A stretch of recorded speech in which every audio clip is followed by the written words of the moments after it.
Good morning. 9:06 on this Wednesday morning. CJ Nasello, it's our daily show right here on RiverBender.com, Roku TV. I hope you guys have had a great start to your morning. I know that I have. Man, I got a great day. I got my haircut planned for this afternoon. Going to feel good. Life's easy on a Wednesday. We got a great show for all of you. Coming up in the 10 o'clock hour, we're going to be talking to Lacy McDonald. She'll be joining us for her weekly segment. But at 10:35, we're going to be talking to Park and Rec Director for the Village of Godfrey, Chris Logan. He's going to fill us in on the pickleball tournament that's coming up. That's going to be really fun. Godfrey's done some great work with their pickleball courts. And then we're also going to ask him a little bit about the corn maze if he's up to it today. That's what's planned for the next 2 hours. In the meantime, make sure you download that RiverBender.com app today and you'll never miss out. You can join myself and over 70,000 people in the know each and every day of the work week and on Saturdays with Around the Riverbend. We'll take you right to Godfrey first. That man was identified that was fatally struck by a vehicle on US 67. Matthew David Fields, a 37-year-old resident of Godfrey, tragically died after being hit by a vehicle on Martin Luther King Boulevard near US 67. On the evening of September the 3rd, emergency responders, including the Godfrey Fire Department and Madison County Sheriff's deputies, responded quickly to the scene.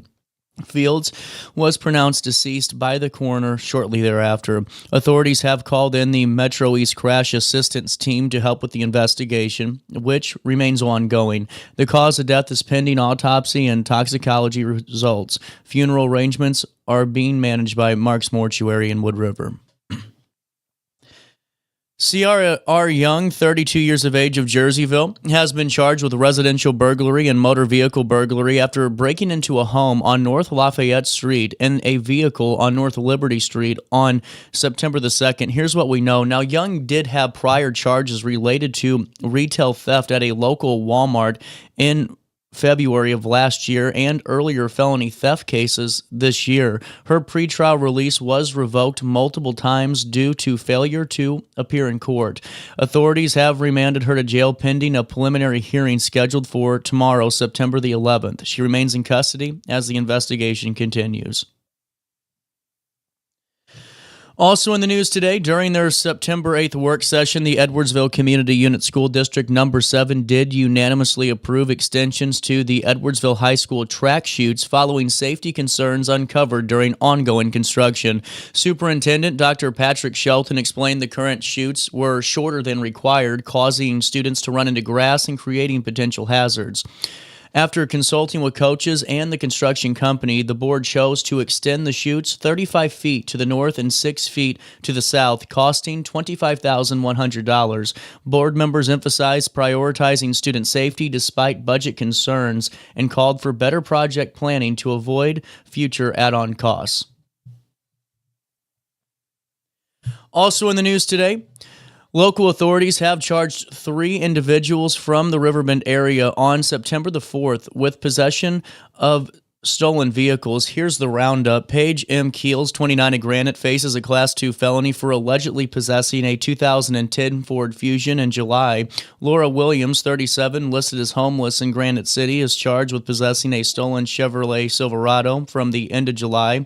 And Paul Porter, 46 of Collinsville, accused of stealing or possessing a stolen 2008 Toyota Tundra from January. The Metro East Auto Theft Task Force and Granite City Police Department did present all of those cases.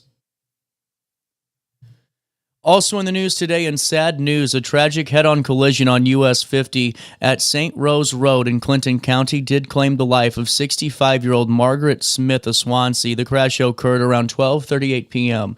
when an eastbound Chevrolet SUV crossed into the westbound lane onto the shoulder before swerving back and striking a Chrysler minivan head-on. Smith, who was a passenger in the minivan, was pronounced deceased at the scene at 1:43 p.m. Both drivers were airlifted to regional hospitals. Authorities continue to investigate. Human remains were discovered Monday morning in the 800th block of Stratman Road within the Columbia Bottom Conservation Area, sparking an active investigation by St. Louis County Police. Here's what we know. Officers responded right around 11:46 at the scene, with detectives from the Bureau of Crimes Against Persons now leading this inquiry. Authorities have yet to identify the remains or determine the cause of death. Police urge anyone with information to contact the St. Louis County Police Department or to contact Crime Stoppers, where anonymous tips and potential rewards are available. Further updates will be shared as the case develops. Finally, in the news today, Goshen Area Storage is a new state-of-the-art facility. They're located at 4536 Wanda Road in Edwardsville and opened up in June and quickly became a top choice for secure, convenient storage. This is part of one of our profiles on small business, owned and operated by local resident Will Menard and his wife. The facility features advanced Bluetooth-enabled electronic locks and eliminating the need for physical keys, and offers 24/7 remote camera monitoring, prioritizing cleanliness and security. The Maynards designed the facility to address common issues seen in other storage options, including mold and poor upkeep. They provide affordable rates within a current promotion of 75% off for the first 2 months, serving a diverse clientele from college students to bicyclists and RV owners. For more details, to reserve a unit, you can visit GoshenAreaStorage.com or visit their Facebook page. That's a look at what's happening around the Riverbend this Wednesday morning. Let's take a look at weather. 69 degrees. It feels like 70 out there. Humidity right at 68%. Today, partly sunny, and tonight, just clear. Air quality right now, though, I'm not feeling it. It's at 87, which is moderate. Mold is high, and the ragweed counts elevated, too. It's a good day for a Claritin. Today, temperatures reach 86 degrees, but here we go. Bring on the heat for the next 5. Let's take a look at them. Temperatures reach 86 degrees. Today, drop down to 58 overnight as we head into Thursday. On Thursday, a high of 89, a low of 59 degrees. And on Friday, a high of 92, a low of 64 degrees. And then on Saturday, a high of 95, a low of 67. And then on Sunday, a high of 96, a low of 65. Man, that's a look at the next 5 days. Let's get back to September, shall we? Here's what's happening now. 63 degrees in downtown Alton. Oh, actually, that's not right. It's 69 degrees in downtown Alton. It feels like 70. For time and temperature throughout the day, 618-465-4545, this time powered by Bounce Back. Rehab, recover, return home. You can also stay up to date in real time all the time by going to RiverBender.com/weather or by downloading our app today. A lot of you are downloading that. Thanks for doing that, man. We're getting a lot of people signing up and avoiding the ad blocks and all of that good stuff. So make sure you keep contributing, keep supporting local, and we'll keep bringing you these local stories. Hey, while I have you, though, we just had on Dwayne from the Legion Post 492. We were talking all things Strassen. I did this last time. Strassen Fest coming up this weekend. It's September the 12th through the 13th, and it just, really showcases and kickstarts the big lineup of events that's coming to Jerseyville. I mean, the city of Jerseyville is wanting you to save the dates because you are invited to attend all these great things like Strassen Fest, which is this Friday and Saturday at Jerseyville Legion Post 492, plus that annual Harvest Festival. That's at the St. Francis Church ground September 19th through the 21st. On September the 25th, stop by the neighborhood block party at the Jerseyville Public Library. And then on September the 26th, rock the block with Jake Maurer and his band. That's going to be awesome. On October the 4th, the Apple Festival takes place at the Jersey County Historical Society. And also on October the 4th, that Halloween Battle Paddle, which is going to be at Lions Club in Whitman Park. We're going to talk about that tomorrow. On October the 25th, it's their annual Halloween Festival at City Center Park in downtown. Then, just keep a note, we're going to be there before you know it. You and I both know that's the truth. Downtown Country Christmas, set for November the 29th. That's always a really great event. And then that the Christmas lights display that takes place until Christmas, after Downtown Country Christmas, is just fantastic. Go to City of Jerseyville on Facebook. That's City of Jerseyville on their Facebook page, or just go to jerseyville-il.us, and you can stay up to date that way, or just click on the RiverBender.com wallpaper today. 9:16, a little bit of change. We'll take a quick break, and we'll come back and hang out for a little bit more on this Wednesday morning. right after this on RiverBender.com, Roku TV. It's our daily show.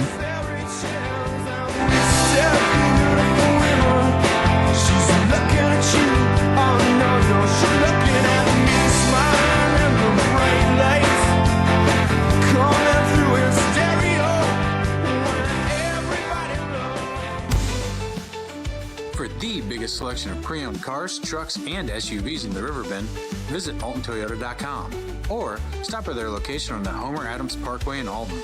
Winner of the prestigious President's Award, Munganaz Burkhardt Alton Toyota knows how to treat their customers, and they will help you find the vehicle that is perfect for you. For years, Munganaz Toyota has been a fixture in the Riverbend, and now Munganaz Burkhardt carries the tradition. New name, but the same great service you've come to expect.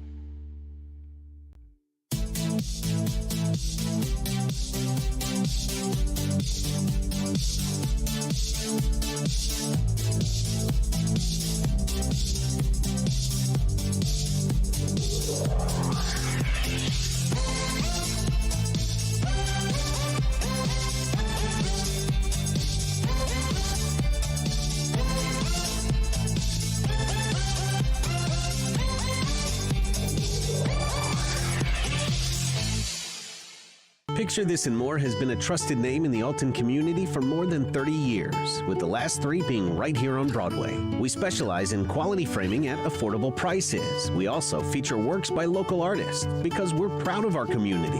If you have valued treasures to display and preserve, we're sure to have the perfect fit with our large selection of custom framing and display options. Whatever color, shape, or size, Picture This and More has the look you need. Stop by today and let us help you with your next project. You're listening to Our Daily Show with CJ Nasello on RiverBender.com.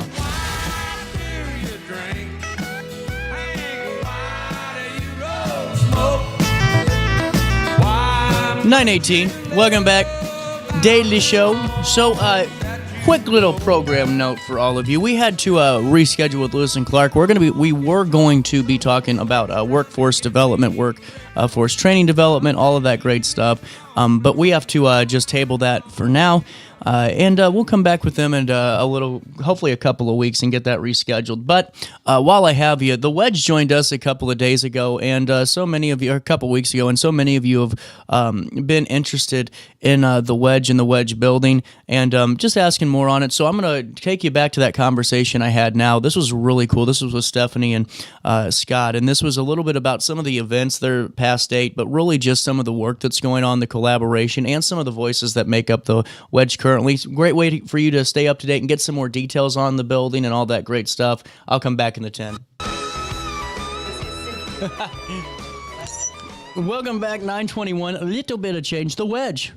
You know, what I think's really cool is just to see the spot develop, the way it has. And Stephanie, you're over here in this new role, and this is exciting for you. I know this is something that really just fits in your wheelhouse, and just seeing your love for the new position was really cool, and it's great to have you here in a new setting now. Well, thanks. I'm thrilled. I'm excited. I've been on the team, 3.5 weeks maybe now, and I was just telling Scott last week and everybody that I've met that it really is like, it's perfect. It's like this was made for me. 100%. And you brought the boss in today. I did. I did. Scott, how are you doing? I'm great. It's good to see you. Yeah. Well, and thanks for coming in, because we were talking before we came on the air, during the commercial break, and with all the developments that were at the Wedge, and I was able to take the tour when it was first opening up, and with the governor there and doing the press conference. But now to see kind of the wheels in motion, if you will, and really just to learn a little bit more about this is really exciting. Yeah, it's kind of a two-part thing. First is this excitement about a beautiful collection of historic buildings that were being renovated.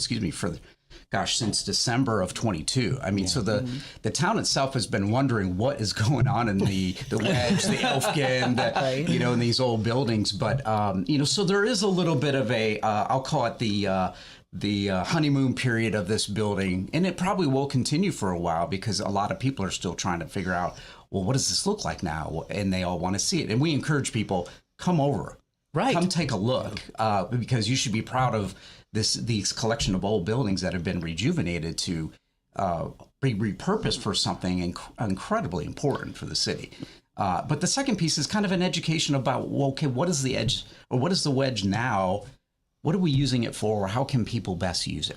Well, and this is, really where I find this fascinating, where this conversation could go, because there's so many different events that are coming down the pipeline in July, too, that really kind of establish what the Wedge is going to be known for. I mean, we'll talk about it, but even like legal support for small businesses, that's something that not a lot of people have insight on. It kind of is just, let's hope nothing bad happens, and when it does, we'll see what happens. And, Scott, as a CEO, how take me through this position that's a little bit different than maybe some of the past spots that you've been at. Yeah. So my career, half of my life has been spent in the United States Air Force. Oh, wow. So, I kind of treat this like a very famous Ted Lasso quote.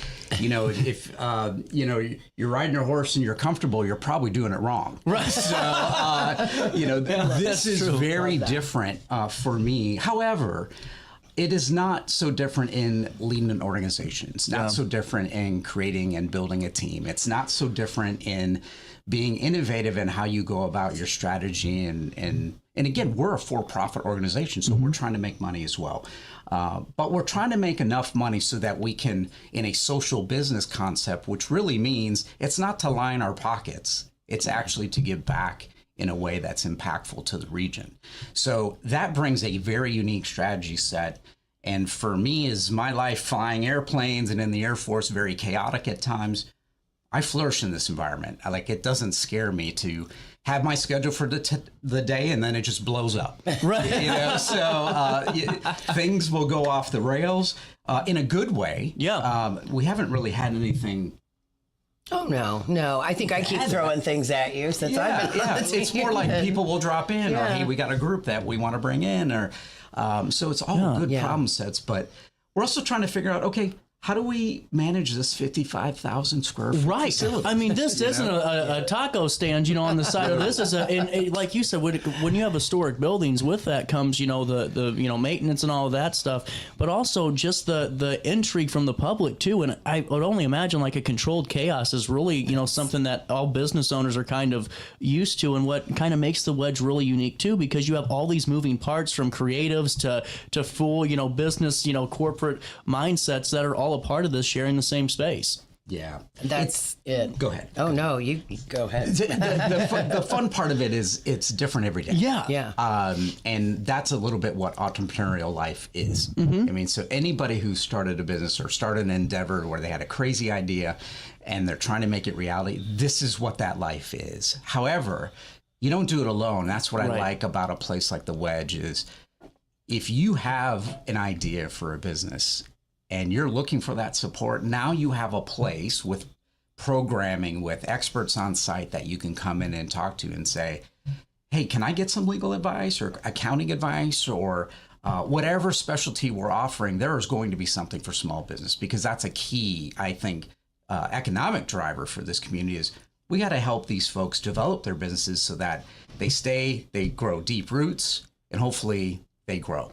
And now they're hiring others, So. Well, and that's so cool, because how many times, and just in, Stephanie, with your other stuff, with the other group community organizations, you're a part of and have been a part of, you always run into those entrepreneurs that have this great idea, but, startup money's maybe a little bit tight, and it's hard to find the networking opportunities that are right there in your own backyard and to have the space even. So to have all three of those, really strong components about this, it's really unique to the area. Yeah.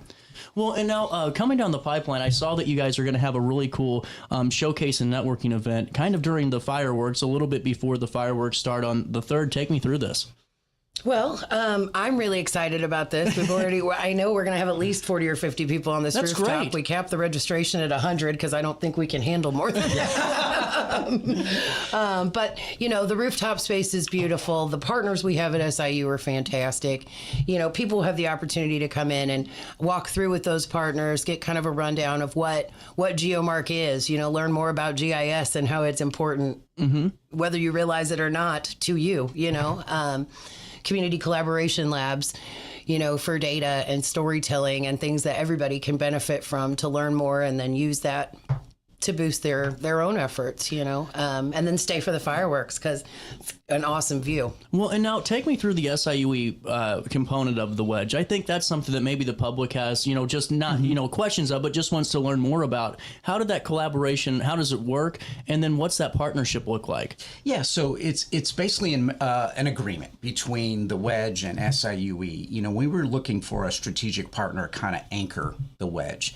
And when I think the original folks that were kind of conceptualizing what the wedge is, and Alton Works team and the Rex Encore team, of what can this place be, this innovation district be known for, they thought about things like it could be a business accelerator or incubator for folks that are wanting to start new businesses. It could be attracting big business and technology to the area, which is something a little bit newer to this area. Not to say that there isn't. It's just we would love to have more, right? And so that we can grow the city and we can create jobs. A little bit of it was redevelopment. We don't want to see empty buildings. We don't want to see the lack of green spaces in a community. We want to have better access to the riverfront. We want to have more facilities that either get renovated or maybe they do get torn out because something else better is going in its place.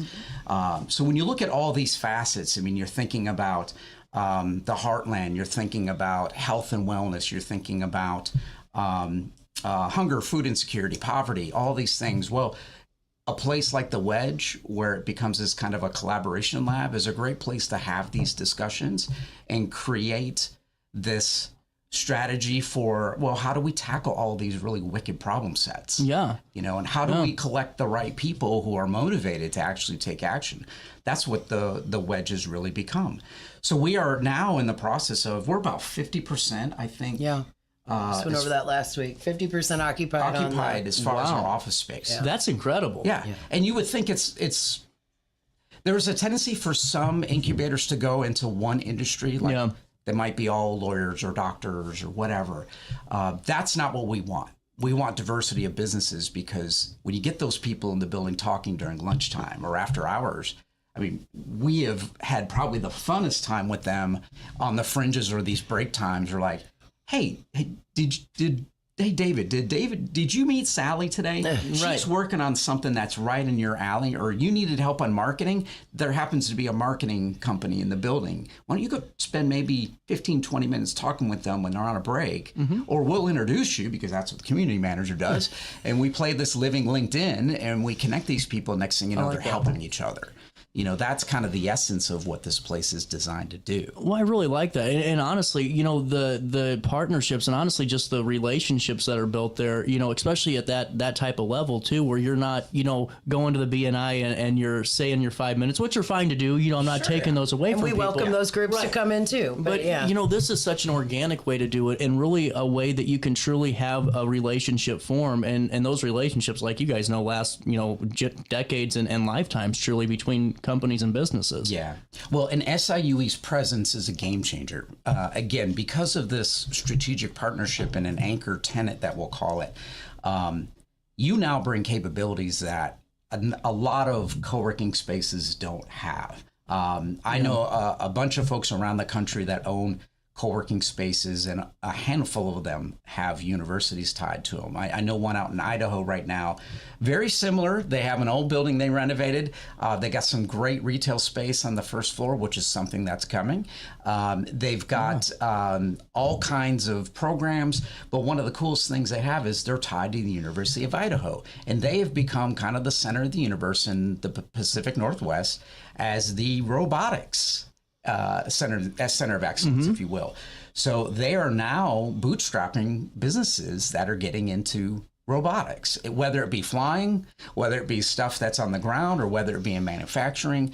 But because they know they have a university that can develop young men and women, or professors that understand this career field, and match them up with businesses. And now we're helping everybody.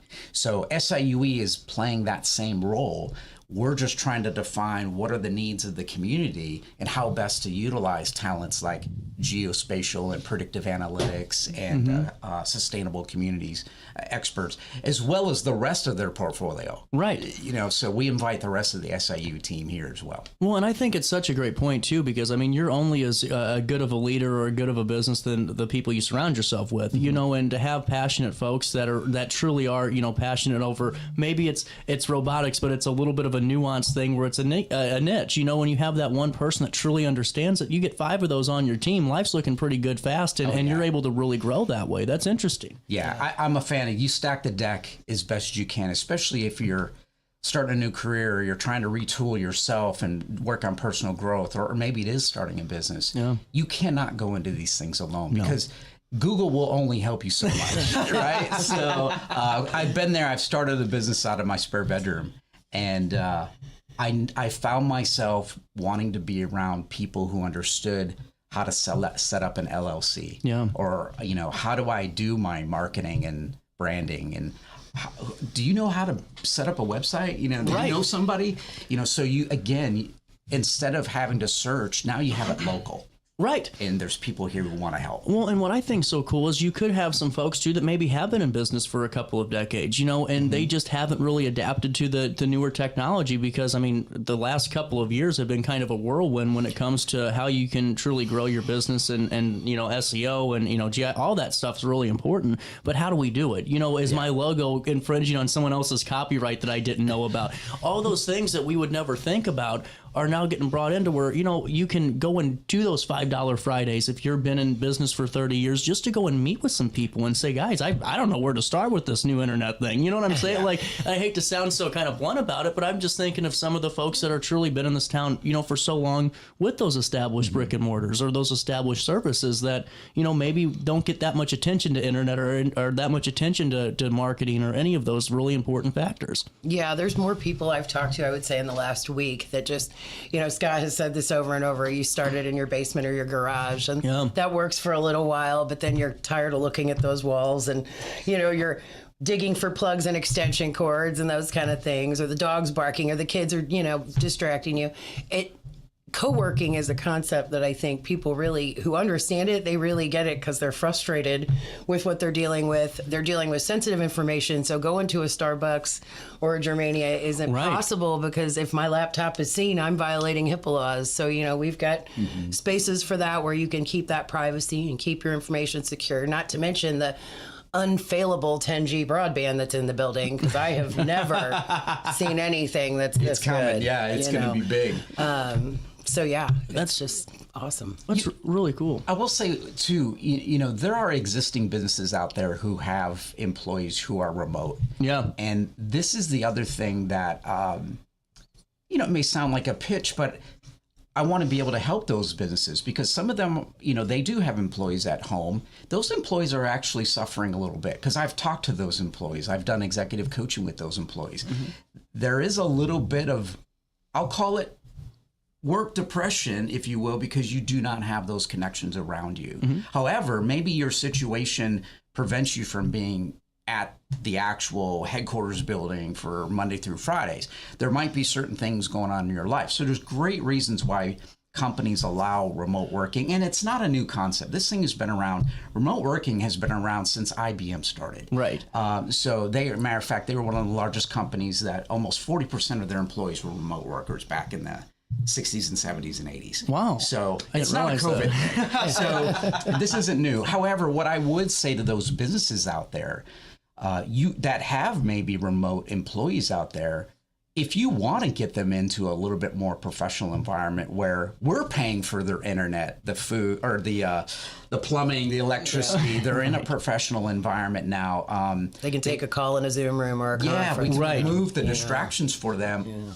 And oh, by the way, we can maybe provide them some personal growth. Why wouldn't you want to think about offering that option to the employee?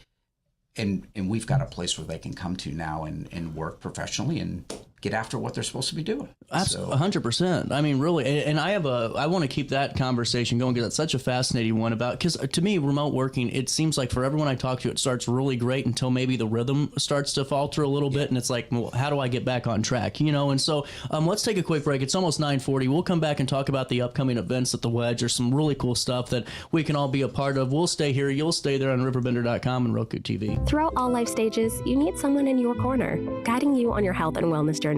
At OSF Healthcare, that's your primary care provider. Your OSF primary care provider is there for every stage of life. Find a provider today at osfhealthcare.org/primary.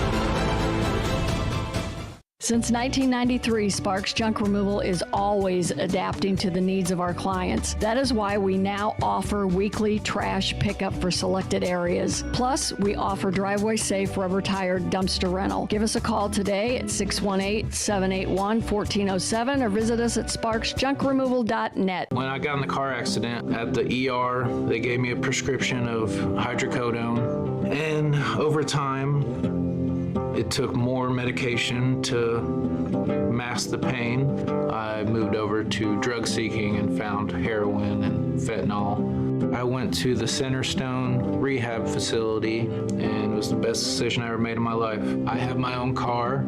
I have a job. There's nothing holding me back anymore.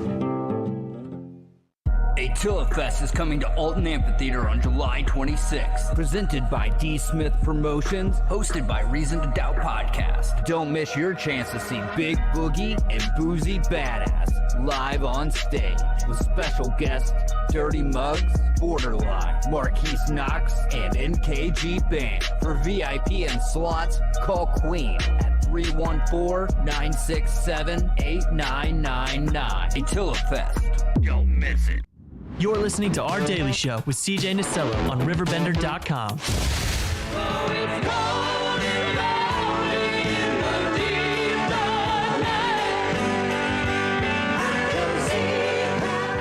You don't hear a lot of Meatloaf anymore, Not on a Monday. You know why not? Bad Out of Hell was a great album, Welcome back to Our Daily Show, 9:40, a little bit of change. We got Scott, Stephanie, and the Wedge in the building. And, wanted to go back to this kind of remote conversation because this is something I think so many people have because, maybe their friends get the remote job and they're like, man, how great would that be to, log in today, you get to, maybe get some laundry done in the house during your break and all that. But it seems like who I've talked to, it's just like, everything's great until it really kind of isn't, where your rhythm gets thrown off a little bit by maybe it's a personal thing with like, family dynamic or it's a professional thing where you just maybe lose some insight on what direction to take with your position. And when you see, someone coming in to utilize this remote space or utilize the Wedge, are you able to kind of see that kind of rewiring, if you will, of organization, number one, but really just direction on how to move forward? Yeah, so for some of them, I mean, this is a very personal thing. It's a company decision, but it also becomes personal real quick. Right.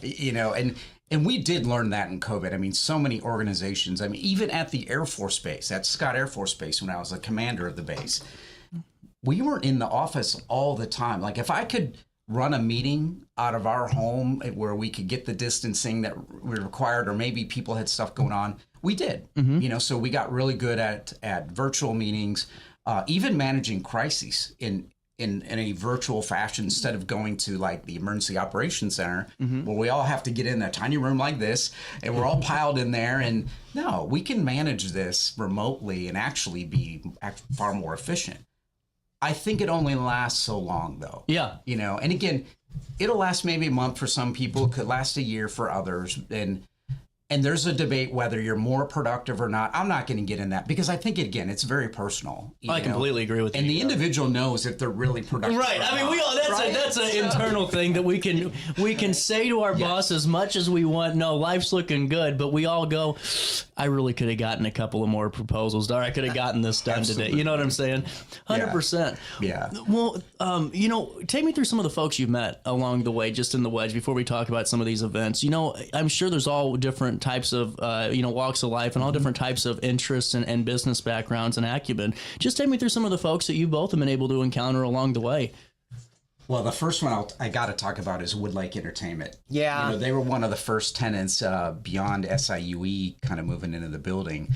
They're a movie company with an Emmy-nominated employee that's awesome. here in Alton, and they are filming a horror film. Oh, wow. Here in Alton. So they're almost done writing, and they're going to be moving on to... Haunted Town, great location for a horror. I'm already saying it. Yeah. And they'll be going into shooting this next year. So, wow. I mean, that'll be happening here in Alton, which is really kind of cool. Yeah. And but then you have that far into the spectrum. We've got some construction consultants. We've got real estate professionals. Who are some of the new Financial ones? planning. Financial planning. We've got a mental health therapist that's looking at a space this week. You know, it's been all over the gamut, really. Yeah, a couple in the geospatial world that have moved in as well. And then our youngest, Tyler, who's 24, he's building a TikTok business. Wow. And, I mean, he's brilliant, and he's got a 17-year-old with him, and they're jamming. Yeah. Every day they're jamming in their office, but they come out at lunch or they come out after hours, and they're talking to a couple of our coworkers who are in their 50s and 60s, and they're both learning from each other. Right. You know, talking about failure, what did they learn, or talking about new technologies or new ways to promote, or just random topics that might be of interest to either one of them. So that's the kind of thing that you don't see. We're not a library. So we're not going to be shushing people.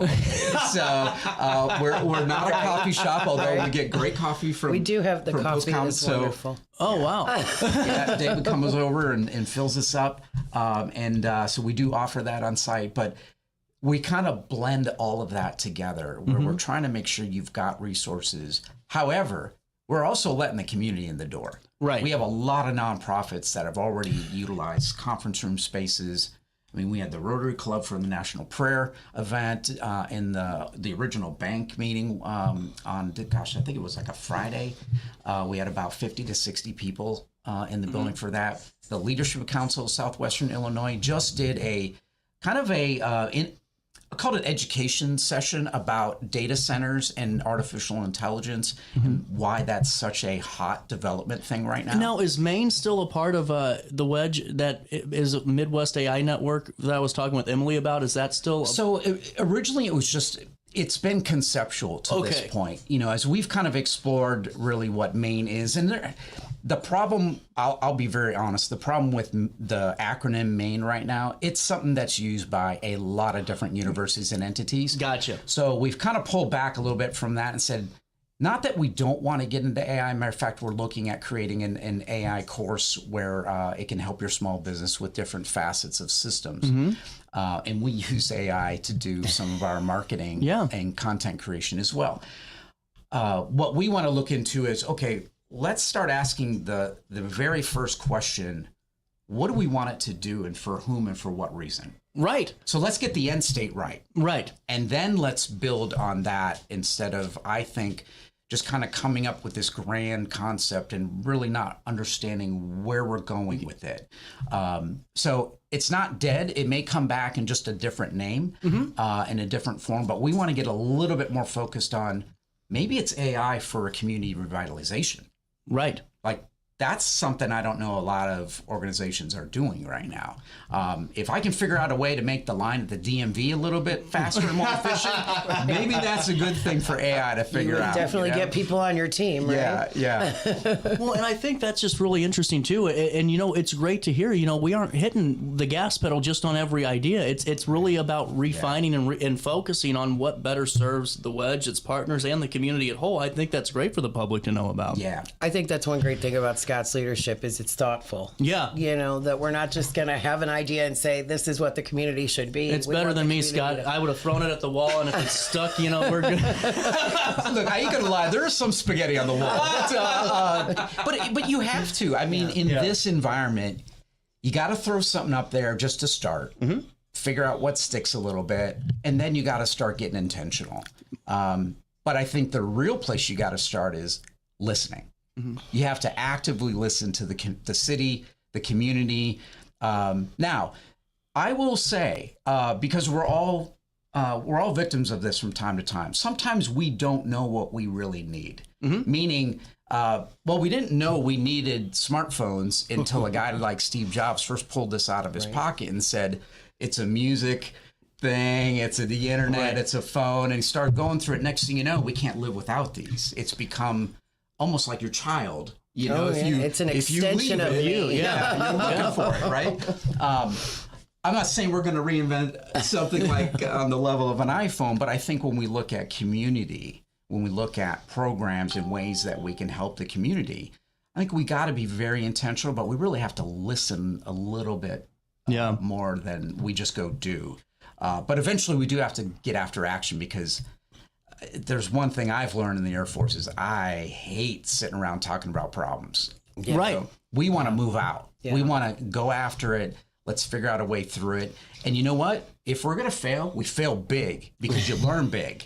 Right. So you don't get hurt, but you fail big enough to learn, readjust, ideate a little bit more, and then go after it again. These are tough problems that we're talking about in the community, whether it's poverty, food insecurity, housing, health and wellness. I mean, these are some of the biggest problem sets right now that everybody's looking for answers for. Mm-hmm. So we want to help with that. Well, I think too, a lot of success and a lot of, folks that are starting businesses and have this idea, the entrepreneurial background, or maybe they're just, working, for 10 years at the same, company, trying to progress it and move it forward. There's always that group of people that I don't want to say wants things to not succeed, but it's got to be their way or the highway.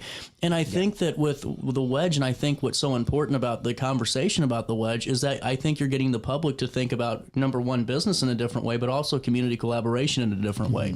And I think it's great for the public to be challenged on that a little bit too, to say, what really is that belief of mine? What would I like to see the community thrive with? And if you can't answer any of those questions, do you really want to see the community thrive? And I think that that's, or grow in any type of way. And I think that that's such an important point for what you all do, because, you're bringing up, food insecurity and poverty and all of these, maybe it's internet, access or any of these important spokes on the wheel. It's, it's great for the public to go, well, why don't I want that? Why would I not want to support that? If everything is 2 and 2 and 4, in this scenario, well, then what's bad about it? You know what I'm saying? Yeah. I think that that's such an important notion. And when you guys are doing things like these collaborations where you're having like data and storytelling, which I'm wanting to talk about here in a second, but I want to go back to this, where it's legal support for small businesses on Monday, July the 14th.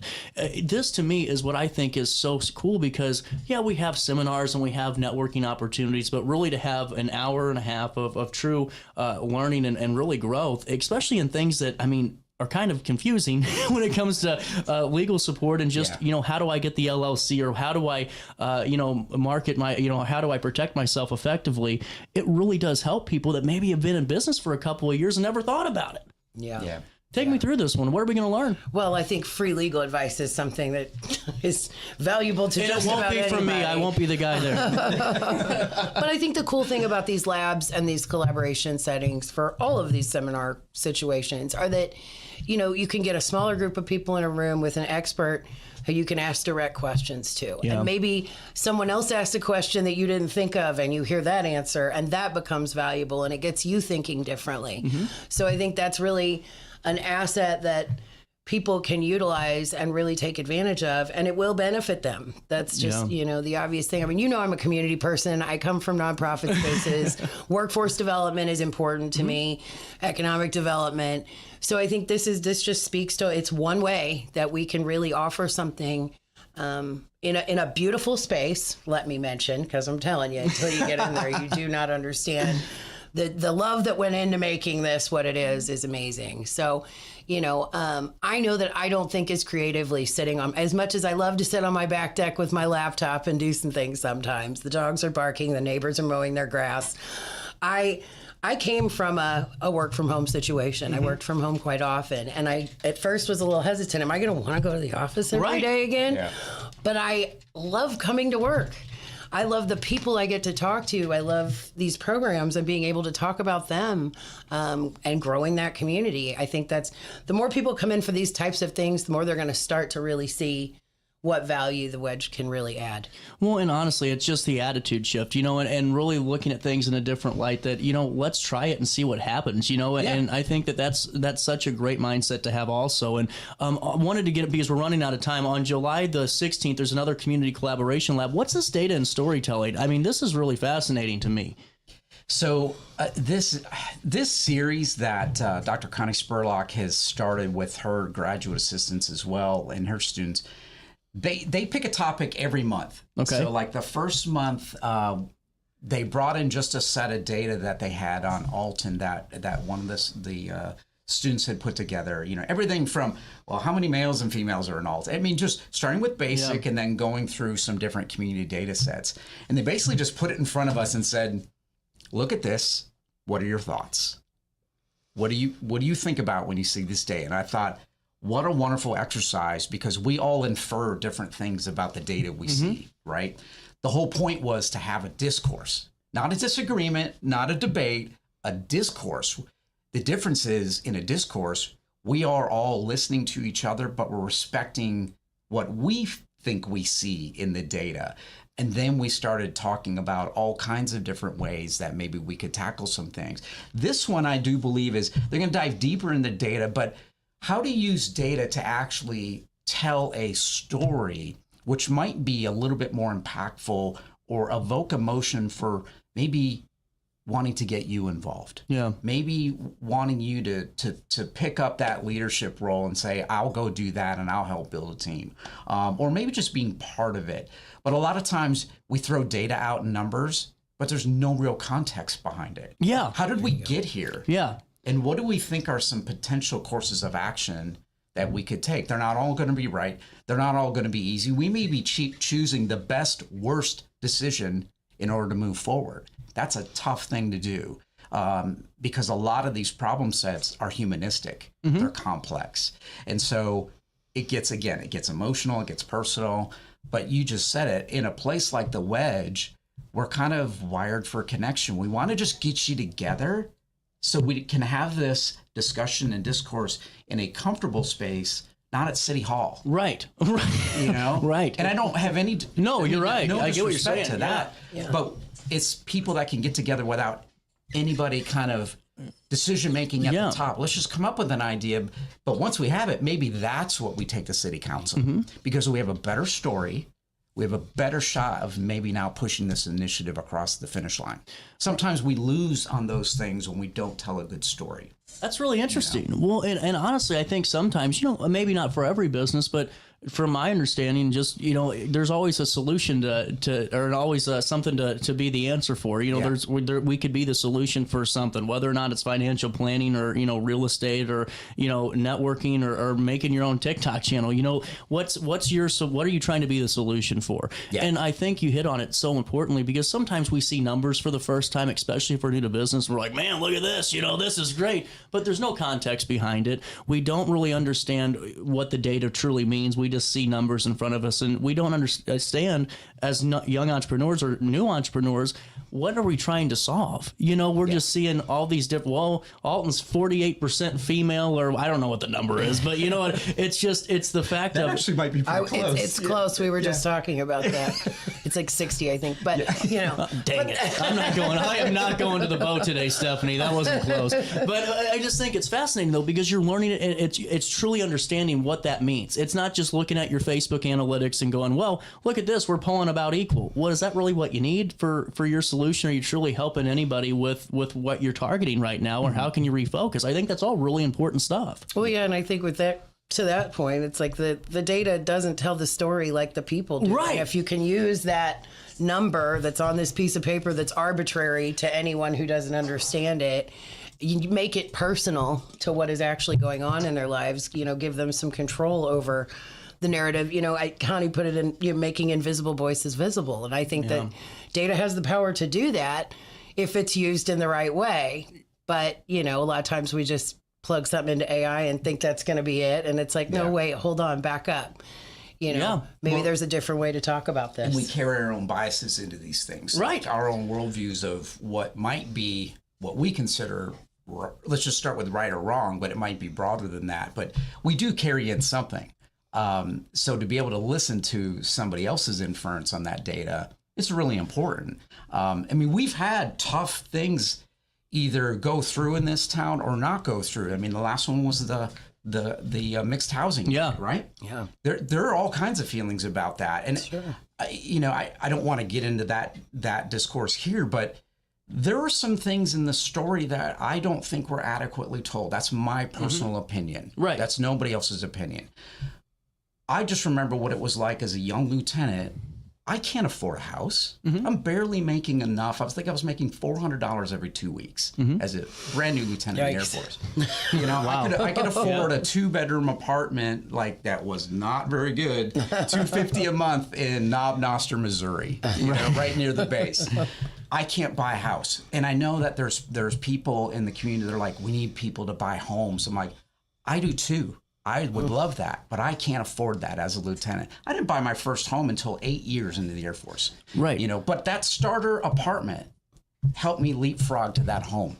And that's why I think sometimes hearing some of these stories will get people to say, and stop for a moment and say, I didn't realize that there actually might be a good need. By the way, it gets us to maybe where I want to go, which is more home ownership in the city, which is also a wonderful thing. Right. See, I've always said, Scott, those that don't listen have bias. If you truly aren't listening, then you're biased. It's one of those things where, I might not agree with, all of that, because with the mixed housing thing, I have some different thoughts on that, but It's okay, because that's what discourse is about. It's not, life isn't about you're right and I'm wrong and let's not talk to each other. It's how do we get to this understanding of how are we going to move forward? Yeah. And I think that so many times the public gets so used to the Facebook game or the social media game where you got to get the most likes on it. Hell, we put out my engagement article and someone gave me 10 to 15 years, it's like, and someone else said, why the hell should I care? Which is fine. But, you get into this kind of this whole put your feet in the ground thing where you don't want to move, you don't want to bend, and that's just not how the world works. And I think that it's so important that that's what the Wedge truly showcases, is discourse, how to have these tough conversations, because they are tough. They reshape a community,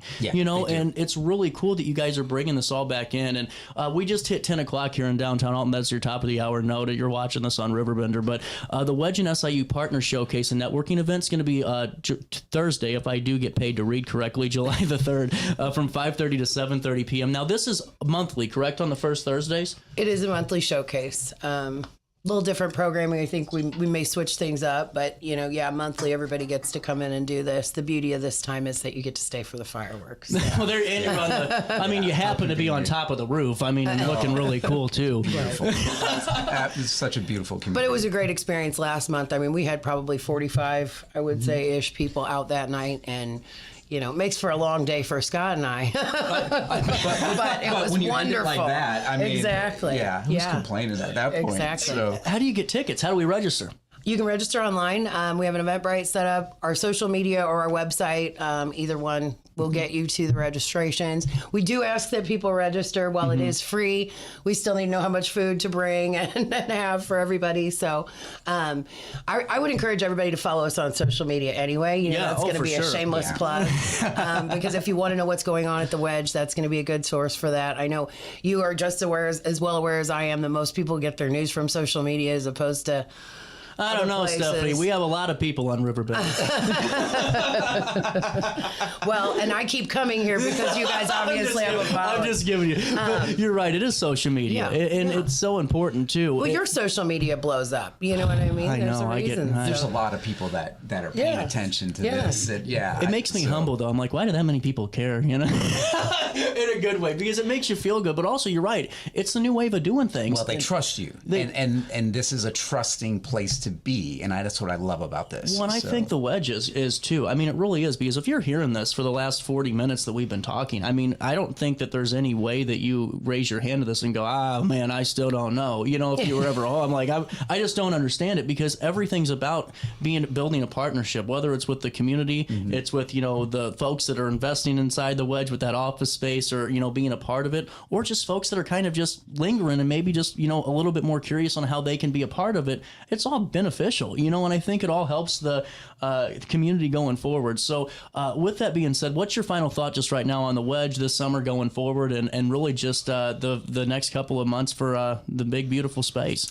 We'd love to see more people. Yeah. You know, that the challenge is always going to be filling up a space like this, because again, it's educating people on what co-working is and things like that. So we're going to continue the $5 Friday. So for less than a cup of coffee, I used to be able to say for, you know, a cup of coffee used to be 99 cents. You can't get a less cup than that.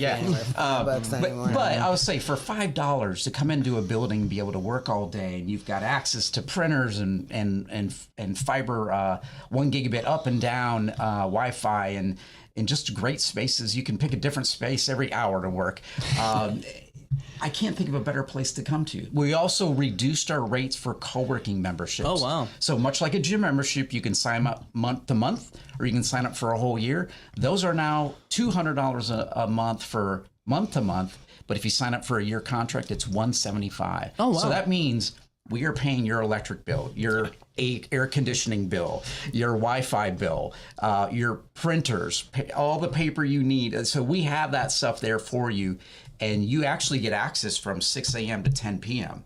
So you get a key fob to be able to get into all the doors at the Wedge and can work there, because we know entrepreneurs don't conveniently work from 9 to 5. No, they don't. And that's 100% true. Did I mention we have a gym and a rooftop? Can we lump our mortgage payment into this too? Hey, if we could put a pole in, I'd move into the building. I'll tell you. Yeah. You know, it's been really great talking with you. I always tell people, of course, Stephanie, we'll talk for 20 minutes, but here we are almost an hour later learning more and more about this. One final question, because one did get sent to me. What is GIS, just so we can get that definition out there? So it's involves geospatial and intelligence, anything informational spaces, anything involving big data. Okay. And SIUE produces about 80% of the geospatial specialists that actually end up at the National Geospatial Agency. Oh, wow. So the brand new building that's about to open in St. Louis, they produce a lot of them right out of the college. So anybody that's involved in big data, whether it's geology or geography or could be agribusiness, whatever it is, these are the folks that are flying around with drones measuring temperature within a half a degree of that field and that acreage that can tell you why that crop's not producing or producing a good yield for the year. Whoa. I mean, these people are amazing. Yeah. So it's high level stuff for sure. It's that's why I just smile and nod. They're telling me about all the mines underneath my house right now. Oh, So you got to know it. If you don't know it can't, you know. Well, and that's really important. And honestly, guys, be a part of it the 3rd, be a part of it the 14th, and we'll link everything in a write-up on RiverBender.com a second time just to get more word out on this. Guys, thank you so much for stopping by. Thank you so much. Absolutely. Come see our smiling faces. It's 10:05, a little bit of change. We'll take an extended break here, and we'll come back with Alton Music Exchange. I know we got Trine Canine Center coming on the show, and then Hainer Library in the 10 o'clock hour. You stay there. I'll stay here on RiverBender.com and Roku TV. With over 20 years of experience, Wilson's Tree Service has the expertise to handle all of your tree care needs. Licensed and fully insured, their team of experts are dedicated to providing reliable service. Plus, with a 24-hour emergency service line, Wilson's will always be there for you. Don't risk tackling that timber by yourself. Trust the local professionals at Wilson's Tree Service. Visit treeservicealtonil.org to get started today. Discover Del Mar Public House, located in Godfrey's historic Clifton Schoolhouse. Enjoy bold flavors like homemade falafel, fish and chips, and rotating pasta favorites. Relax with local beers, half-price wine bottles, and summer poutine nights. The only thing missing is you. Open Wednesday through Sunday. Del Mar Public House, where great food, drinks, and friends come together. DelMarPublicHouse.com. Do you need to declutter your space? Time to call me, the Queen of Junk. Since 1993, we have grown to be the leader in residential, commercial, and property management junk removal. At Sparks Junk Removal, we are eco-friendly. We recycle, donate, or repurpose items back into our community. Trash is our last resort to the landfill. Plus, with our all-inclusive service, our crews handle everything from labor to lifting and landfill fees. Give us a call or visit our website, sparksjunkremoval.net, to reclaim your space today. When I got in the car accident at the ER, they gave me a prescription of hydrocodone. And over time, it took more medication to mask the pain. I moved over to drug seeking and found heroin and fentanyl. I went to the Centerstone rehab facility, and it was the best decision I ever made in my life. I have my own car, I have a job, there's nothing holding me back anymore. When you need a project done right, on budget, and on time, trust Gillahan Concrete. Gillahan handles every kind of project, big and small. Commercial, industrial, residential, from room additions and garages to patios, driveways, and more. Gillahan brings quality and experience to every job. Family owned with over 30 years of service to our community. Call today at 618-781-3914 or visit GillahanConcrete.com. Accidents happen in a heartbeat, but lives change forever. Whether it's a car crash, workplace injury, medical malpractice, or wrongful death, you don't have to face the consequences alone. Keith Short and Associates brings over 33 years of experience and a reputation for fighting fiercely for your rights. For relentless representation that you can trust, call Keith Short and Associates at 618-254-0055 today for a free consultation. You're listening to Our Daily Show with CJ Nasello on RiverBender.com. If I don't get some sleep, my long lost buddies say I'm getting in too deep. But I like it, I love it, I want some more of it. I try so hard, I can't. Back 10:07. Here's what you need to know on this 10th day of September as our daily show rolls right around the corner. Thanks for hanging out with me on this Wednesday morning. We got Lacy McDonald joining us in a couple of minutes' time. Then we also have Godfrey Park and Rec Director Chris Logan. He'll be joining us around 10:30 today, and we'll be learning more about their pickleball tournament and more. But in the meantime, here's what you need to know. Make sure you download the RiverBender.com app today to never miss out on your daily dose of local. The Godfrey man fatally struck by a vehicle on US 67 has been identified. Here's what we know. Matthew David Fields, a 37-year-old resident from Godfrey, tragically died after being hit by a vehicle on Martin Luther King Boulevard near US 67 on the evening of September the 3rd, a story we were covering. Emergency responders, including the Godfrey Fire Department and Madison County Sheriff's deputies, responded quickly to this scene. Fields was pronounced deceased by the coroner shortly after. Authorities have called in the Metro East Crash Assistance Team to help with the investigation, which remains ongoing. The cause of death is pending an autopsy and toxicology results. Funeral arrangements are being managed by Mark's Mortuary in Wood River. Also in the news today, C.R. Young, 32 years of age, of Jerseyville, is facing new felony burglary charges amid previous theft allegations. Here's what we know. She was charged with residential burglary and motor vehicle burglary after allegedly breaking into a home on North Lafayette Street and a vehicle on North Liberty Street on September the 2nd. Young had prior charges related to retail theft at a local Walmart in February and earlier felony theft cases this year. Her pretrial release was revoked multiple times due to failure to appear in court. Authorities have remanded her to jail pending a preliminary hearing scheduled for tomorrow, September the 11th. She remains in custody as the investigation continues. Also in the news today, human remains were discovered Monday morning in the 800th block of Stratman Road within the Columbia Bottom Conservation Area, sparking an active investigation by the St. Louis County Police Department. Officers responded at 11:46 a.m. with detectives from the Bureau of Crimes Against Persons now leading this inquiry. Authorities have yet to identify the remains or determine the cause of death.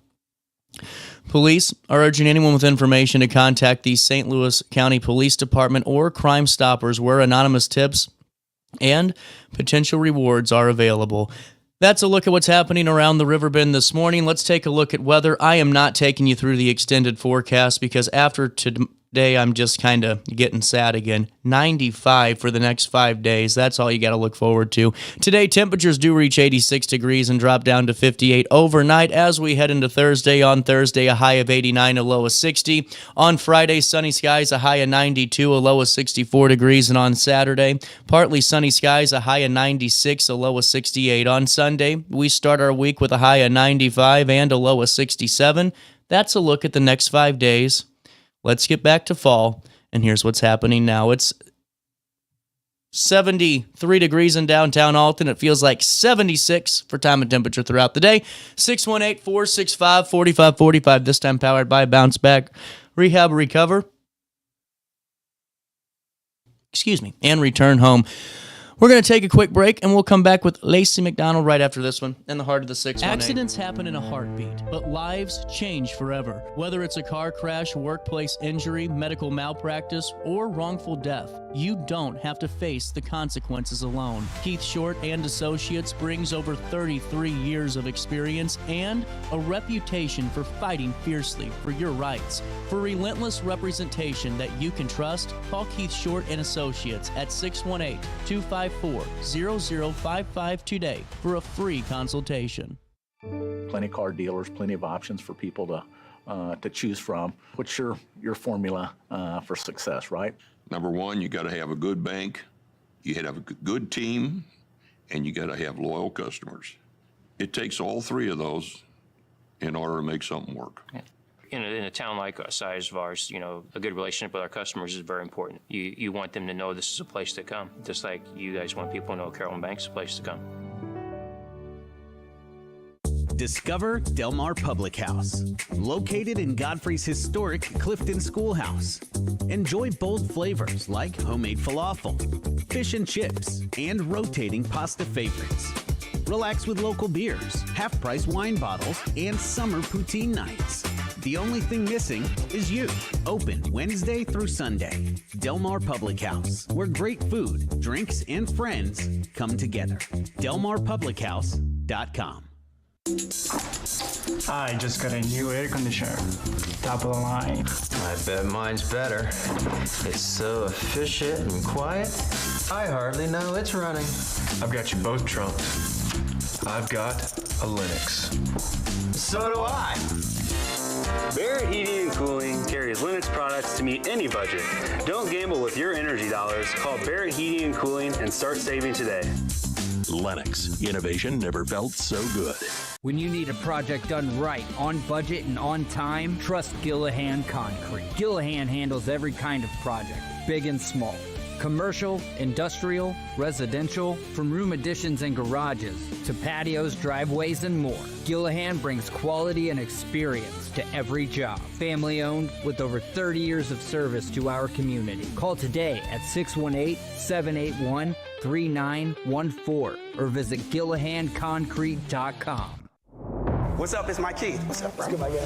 back to spotlight other amazing alumni and how they discovered their path at Lewis and Clark. Let's jump into it. This is Libby Coots. Libby was a math major who graduated from Lewis and Clark in 2010. She's a math teacher and the girls golf coach at Edwardsville High School. She even has her LC diploma in her classroom and always tells her students how life-changing Lewis and Clark was for her. I'm Libby Coots, and I'm a trailblazer. Throughout all life stages, you need someone in your corner, guiding you on your health and wellness journey. At OSF Healthcare, that's your primary care provider. Your OSF primary care provider is there for every stage of life. Find a provider today at osfhealthcare.org/primary. Looking for the best barbecue in Madison County? Head over to Carver's Barbecue in Godfrey, Illinois. From loaded barbecue nachos to mouth-watering pulled pork, brisket, ribs, and more, Carver's serves up award-winning flavors you'll love. Family-owned, Carver's is all about fresh-made in-house dishes served daily. Come visit us at 2716 Groveland in Godfrey, or give us a call at 618-467-9999. Order online, get it catered, or stop by for the best smoked meats around. Where great flavors meet family tradition, you'll find Carver's Barbecue.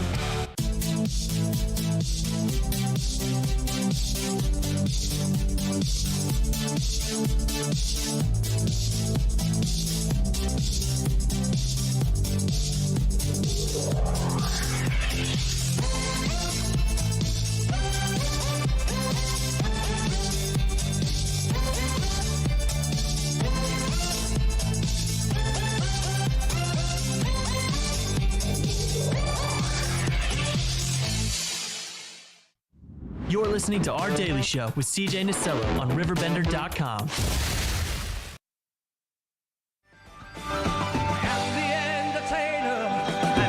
Just where I stand, another serenader and another long-haired band. Today I am your champion. I may have won your hearts, but I know the game and you forget my name. I won't be here in another year if I don't stay on the charts.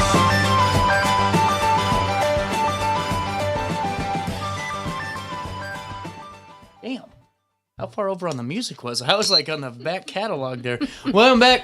10:15, little bit of change. There's Lacy. Hi. 100 weeks ago. Starts now.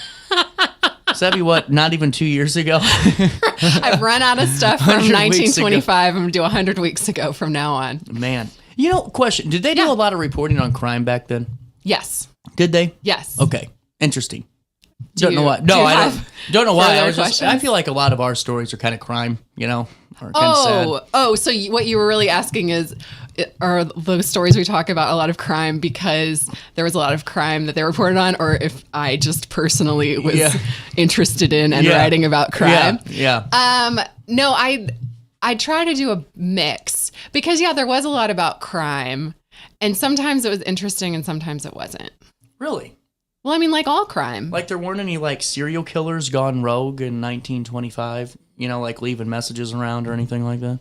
Well, I mean, we had that guy that murdered people and then sent that letter to the governor through the St. Louis Post-Dispatch. Remember that? Where he was like, I'll turn myself in if I don't have the death penalty. When was this? Last year, it was like he escaped from the St. Louis Oh, jail, wow. but he'd killed people that lived in Alton. Oh, wow. I didn't know that. Yeah. I bet if we talked more about it, you'd remember I because it was remember. that like down by the river thing, and we were talking about how much St. Louis has changed. Oh, yeah. And the dad of the girl was like a famous fiddle player, so like all the articles were about the crime, but also mentioned his fiddle playing. Wow. Yeah. Interesting. Yeah. So there were. I mean, It's sad. yes. Yeah. A lot of the most interesting crime stories are also very sad.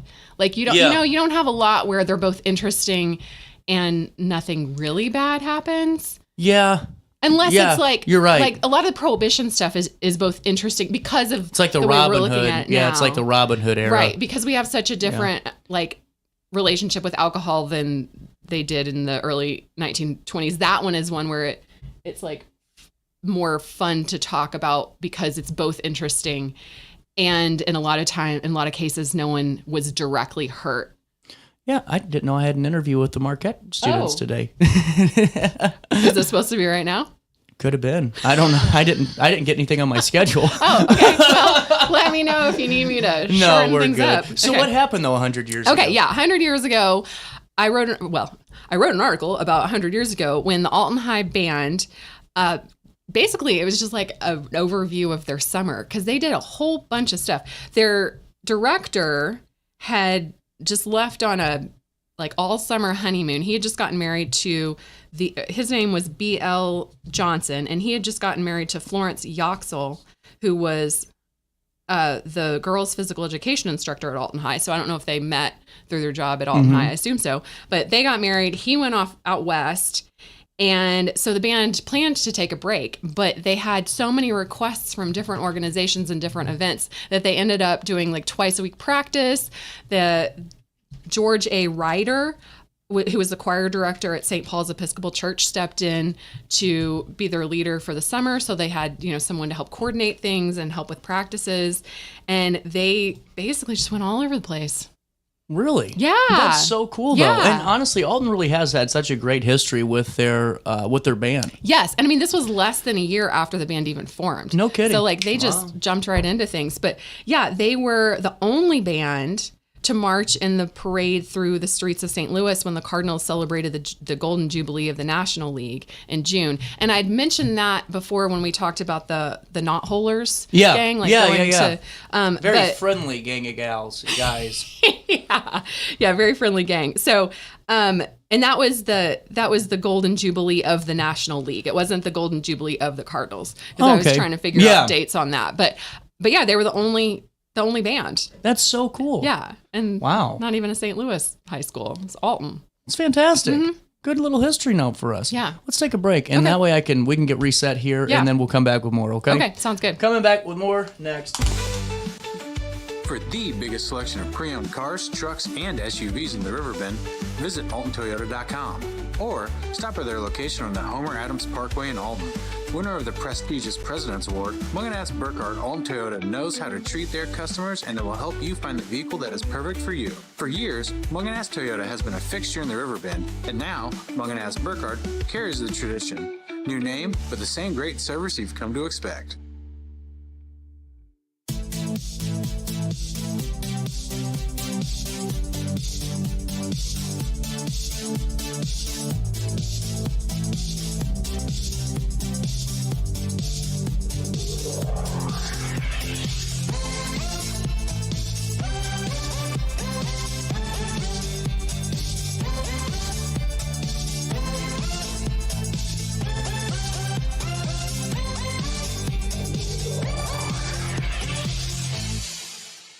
Picture This and More has been a trusted name in the Alton community for more than 30 years, with the last 3 being right here on Broadway. We specialize in quality framing at affordable prices. We also feature works by local artists because we're proud of our community. If you have valued treasures to display and preserve, we're sure to have the perfect fit with our large selection of custom framing and display options. Whatever color, shape, or size, Picture This and More has the look you need. Stop by today and let us help you with your next project. You're listening to Our Daily Show with CJ Nasello on RiverBender.com.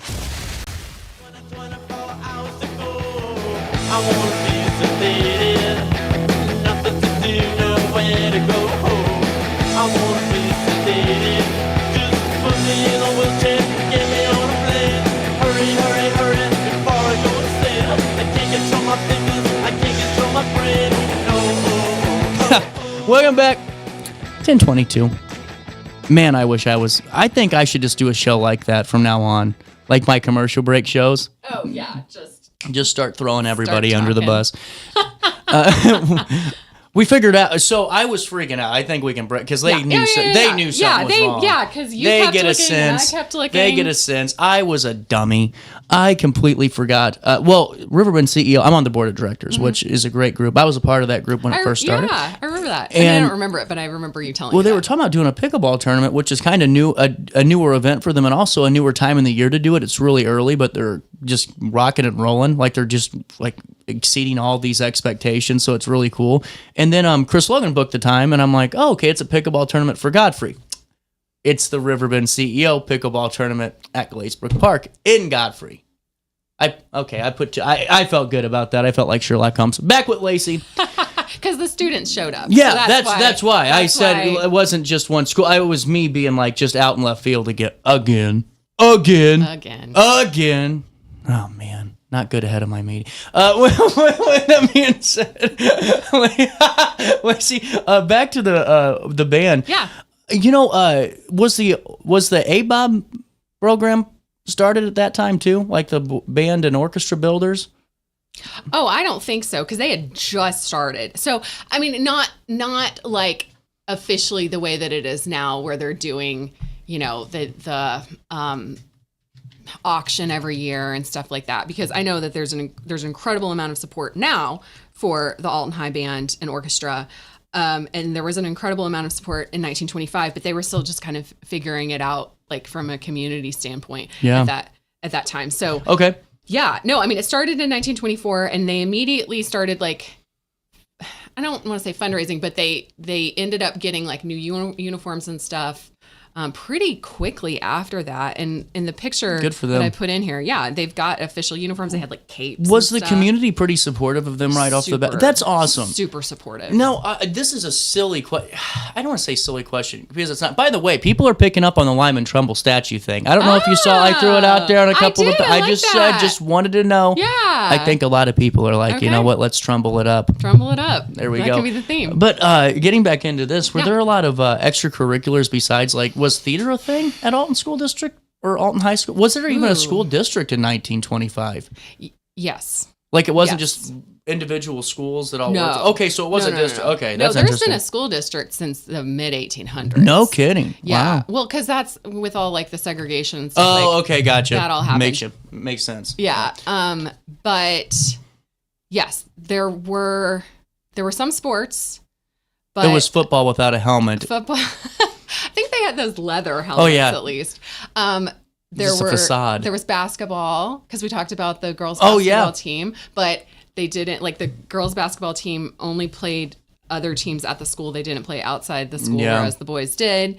So there were some sports. There may have been drama. That's kind of what I'm curious about, because there weren't really, it's like now we're getting to the point where we're going to see an explosion of extracurriculars within the next 10 to 15 years before the war starts and all of that. Right. I'll have to check on that. I mean, we've got the yearbook, so at the very least I can flip through. I mean, they had like... Now you know how I feel doing news.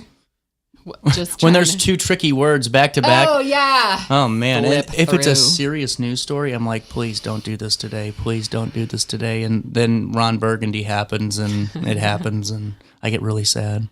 Why did I turn this into an NPR voice? I have such a hard time with words that I have read a million times and know what they mean, but I've never said them out loud. Did you see me having a problem with... I had to pronounce atrial fibrillation. See? I know the word. Yep. We all know the word. Yeah.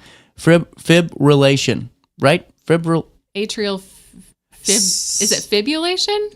Oh, man, maybe. Hold on. These are the wrong notes. Damn. I was going to have you read them. Oh, because, okay. Yeah. People always ask what the prep work of the show is. It really isn't much. It is. I know people that are coming on and do some research. Yeah. But this is why you have to have good media partners, because they make you sound really smart. Yes. Yes. They were like, man, you always ask great questions, CJ. You're darn right I do. You're darn right. Darn right. And you're darn right that in July the band played for Fosterburg Hard Roads Picnic fundraiser too. So this is interesting though. It's for Fosterburg Hard Roads Picnic fundraiser, but it's at Rock Spring Park. Yes. Everything was at Rock Spring Park. Was that just like kind of the common mingling area? Yeah. Yeah. I don't want to say most events, but lots and lots and lots of community events were at Rock Spring Park. So many. What about fundraisers. Camp Warren Levis? I didn't realize that was kind of a bigger draw. Yeah, it was the Boy Scout camp. Mm-hmm. Was it a big draw? Yeah, I think they were there to dedicate a cabin. Like they were doing a celebration of dedicating, because the camp was from the year, like they had officially formed Camp Warren Levis in 1924. Yeah. So this was some sort of dedication that wasn't for the camp as a whole, but I want to say it was a cabin, maybe a lake or something. But yeah, so they were there to celebrate that too. Really cool. Mm-hmm. Man, so they played everywhere. The West Alton picnic, the Children's Day at Chautauqua. Yep. Chautauqua. Now I didn't know Chautauqua was that out. I didn't know that was kind of a hopping in place. Oh yeah, there are. I think that Principi is the one that digitized them, but there are these like guidebooks to the season at Chautauqua from like the 1980s early 1900s, like 1905 through maybe the 30s. That's fascinating. It'll have the whole schedule. It'll have the people that are coming to do performances or lectures or whatever. And so photos. Wow. It's really cool. That is really cool. Mm-hmm. And they played a ton of other things, like the Fish Fry, you said, the Merchants Parade. What's the Merchants Parade? I think it was just like the kind of like East End Improvement, like the people that had businesses downtown, and they just had a parade. I'm not entirely sure. There used to be a lot of parades. Lot of parades. This town has always loved parades and loves music. That's actually something that I was thinking about with like all the support. Yeah. Like this has always been a musical, well, not always. From what I know about the late 1800s to the present, music has always been an extremely important thing to this town. I mean, everything from like the high school band to the band members and orchestra members who worked at like the movie houses when the like the Grand, had orchestra music, when they had silent films, stuff like that. The White Hussars band, Hussars, I hate that one. That band, there've just been a ton of different musicians active in this town. That's really interesting. Yeah. It leads me to what do you think our identity is as an area? Oh, well, I mean, the things that come to mind are the most haunted small town in America thing. Mm-hmm. So like this combination of like history, because you have to have a deep and interesting history to have that even be a rumor. I mean, like you can't have a haunted town without having really, really interesting old buildings to support that. Yeah. Well, you know what I think honestly is interesting? That I don't think our identity's ever really changed. It's evolved, I think, with the times. But I don't know. I just feel like it's always kind of been this blue collar kind of industrial mix with some Deep River and some historical abolitionist history and things like that. That's what I was kind of getting at. You're going deeper than me. Yeah, I don't know. I don't feel like it's changed too much. I think that it has just like layered onto each other. This town is very complicated, and maybe that's the case with everywhere that's been around for a long time. But Pam, my coworker Pam and I were talking this morning about how the more research we do on things in Alton, the more confused we get a lot of the time. I can easily see that. You think like, oh, I'll do research and then the puzzle pieces will fit together. And instead it's, you do more research and then you are even more confused. That makes sense. But part of that is that... It's because they didn't have RiverBender back then. Well, honestly, part of it, it's a pleasure because the reason that we can find out all these new details and facts that confuse us is that we do have things like the Alton Telegraph going back to 1836. Like we have that consistent written history. Right. We have a lot of books. We've talked about several of them. History of Madison County, Centennial History of Madison County. We've had a lot of writers in this area, so there's just a very rich written history. I think you're right. Like unions was a huge thing for a long time. Music, there has always, it seemed to be an interest in history. I mean, everything from the focus on creating the Elijah Lovejoy Monument to... And now the Lyman Trumbull statue. Thank you. I don't know. It's hard for me to say. Well, the reason I bring it up is someone said we don't have an identity, and I think that couldn't be the furthest thing from the truth. And I'm not saying... Just because, I feel like having an identity always is a historical thing, too. You can't just create a new identity because we think of it or it's a new project. And that's why I asked you, because I heard that. I'm like, I just couldn't disagree with somebody more. I think Alton is one of the most interesting places that I've lived because you can't always guess what happened in a certain time. I mean, I think it goes Madison County wide too in that respect too, just because of all the different, like the Lewis and Clark trails and everything else. Like, I don't feel like it really changes too much from like an Alton to an Edwardsville on what an identity is. And maybe it might be corporate chains in an Edwardsville than an Alton, but and more higher taxes. But that's about, that's about it. I mean, other than that, No, but I think that. Well, we've talked about this before. Like Alton has this interesting push and pull. Like we Lovejoy was murdered here, but then Alton citizens came together to buy the freedom of Amanda Kitchell Shavers 20 years later when she was brought here from slavery. Mm-hmm. And then That's an interesting story. I've never heard that one. Oh, you haven't? I'll find a way to talk about that. Talk about that one. Wow. And then we've got, the Lovejoy Monument being put up the same year that the schools are being segregated. And we've got like support for women's sports, but at the same time, not having it be the same as the opportunities for the men to play. We've got integration, but even like when Alton High was integrated, in 1873, but like the black students weren't allowed to do all the activities. Right. Like we have this really interesting push and pull that is probably the case everywhere, but Alton does a lot of good things and a lot of bad things. And I think it's flawed and it's interesting and it's trying. And so the way I see Alton's identity is like, you have to be dedicated to making it better all the time. And I think there are a lot of people that try to do that. And it's small enough, Alton Godfrey, and when I talk about Alton, I really mean Alton Godfrey. Yeah. It's small enough that one person can make a difference, but it's big enough that you can usually find a group of people to work on something. But I don't know. I don't think Alton doesn't have an identity. I think that we have a really, because of where we're located, right on the Mississippi River and so close to St. Louis, you have a lot of the benefits of a big city, but I don't think that we're like a bedroom community of St. Louis the way that some places are. Like we have our own. Oh, I agree with that. Like you don't have to leave. You don't have to leave this area for entertainment on the weekends, like that kind of thing. So I don't know. I don't know what our identity is. Yeah, I just wanted to ask you that. I figured I might as well. I don't know.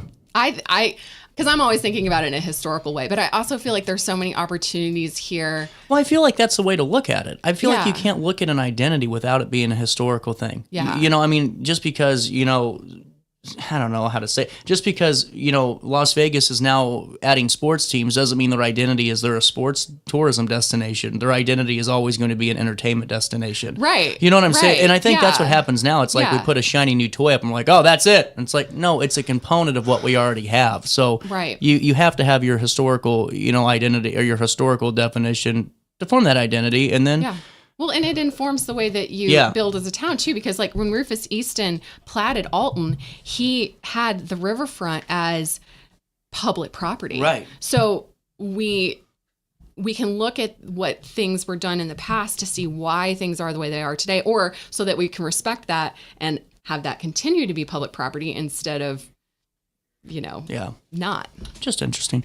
Lacy, what are you writing about this week? I am writing about a woman named Myrtle Stiles. Newer. All right. Well, then maybe you can answer some of my questions. Because this is one of the ones where the more I search, the less I find. She left her family home on her 42nd birthday, and I don't know when she came back. And I'm going to talk about when she left. Interesting. Yeah. I'm very interested about that. Good. Anything else happen at the library? Oh, we've got a program tonight. It's the one Gene King came last week. Anna came on, yeah. And Ann Morrissey Davidson. It's called Family Album, and they're going to talk about these films that they made, and it's at 6 at the library. If you're interested, you can call and make a reservation. We've got a little bit of room left. I think we have 29 people on the list, but all set up for that. Good crowd. So yeah, it'll be good. Really cool. Lacy, it's always a pleasure. Yes. Never a chore. Never a chore. You ever see that Veep episode? You ever watch Veep? Oh yeah, I love Veep. Love Veep. Yeah. It's whenever the reporter leaves his recording device on his phone, and they all start talking crap on him the moment he leaves. Then his phone locks. Right. You know what I think's funny? I feel like Veep is kind of just what our political system morphed into. Like, I honestly truly believe, on both sides. Like, it's not even like if people go, oh, they say that. No, I truly believe that everything is just morphed into Veep. I think it would be more stressful to watch Veep now than it was when I watched it originally. There's a lot of tie-ins. Yeah. Yeah, it ain't the West Wing no more, West Wing's a fantasy world.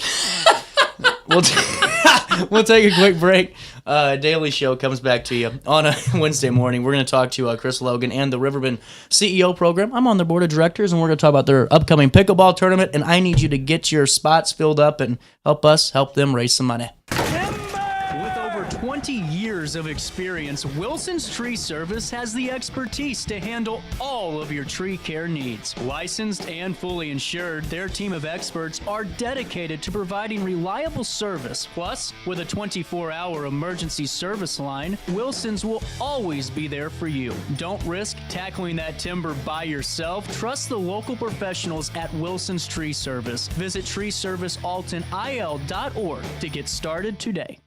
Discover Del Mar Public House, located in Godfrey's historic Clifton Schoolhouse. Enjoy bold flavors like homemade falafel, fish and chips, and rotating pasta favorites. Relax with local beers, half-price wine bottles, and summer poutine nights. The only thing missing is you. Open Wednesday through Sunday. Del Mar Public House, where great food, drinks, and friends come together. DelMarPublicHouse.com. Do you need to declutter your space? Time to call me, the Queen of Junk. Since 1993, we have grown to be the leader in residential, commercial, and property management junk removal. At Sparks Junk Removal, we are eco-friendly. We recycle, donate, or repurpose items back into our community. Trash is our last resort to the landfill. Plus, with our all-inclusive service, our crews handle everything from labor to lifting and landfill fees. Give us a call or visit our website, sparksjunkremoval.net, to reclaim your space today. When I got in the car accident at the ER, they gave me a prescription of Accidents happen in a heartbeat, but lives change forever. Whether it's a car crash, workplace injury, medical malpractice, or wrongful death, you don't have to face the consequences alone. Keith Short and Associates brings over 33 years of experience and a reputation for fighting fiercely for your rights. For relentless representation that you can trust, call Keith Short and Associates at 618-254-0055 today for a free consultation. Plenty of car dealers, plenty of options for people to choose from. What's your formula for success, right? Number one, you got to have a good bank, you got to have a good team, and you got to have loyal customers. It takes all three of those in order to make something work. Yeah. In a town like the size of ours, a good relationship with our customers is very important. You want them to know this is a place to come, just like you guys want people to know Carolyn Bank's a place to come. Discover Del Mar Public House, located in Godfrey's historic Clifton Schoolhouse. Enjoy bold flavors like homemade falafel, fish and chips, and rotating pasta favorites. Relax with local beers, half-price wine bottles, and summer poutine nights. The only thing missing is you. Open Wednesday through Sunday. Del Mar Public House, where great food, drinks, and friends come together. DelMarPublicHouse.com. I just got a new air conditioner. Top of the line. I bet mine's better. It's so efficient and quiet, I hardly know it's running. I've got you both trumped. I've got a Linux. So do I. Barrett Heating and Cooling carries Linux products to meet any budget. Don't gamble with your energy dollars. Call Barrett Heating and Cooling and start saving today. Lennox. Innovation never felt so good. When you need a project done right, on budget and on time, trust Gillahan Concrete. Gillahan handles every kind of project, big and small. Commercial, industrial, residential, from room additions and garages to patios, driveways, and more. Gillahan brings quality and experience to every job. Family owned with over 30 years of service to our community. Call today at 618-781-3914 or visit GillahanConcrete.com. What's up? It's Mike Keith. What's up, bro? Back to spotlight other amazing alumni and how they discovered their path at Lewis and Clark. Let's jump into it.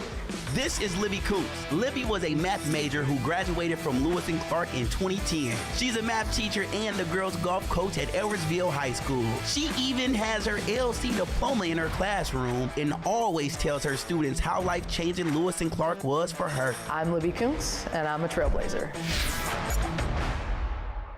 Throughout all life stages, you need someone in your corner, guiding you on your health and wellness journey.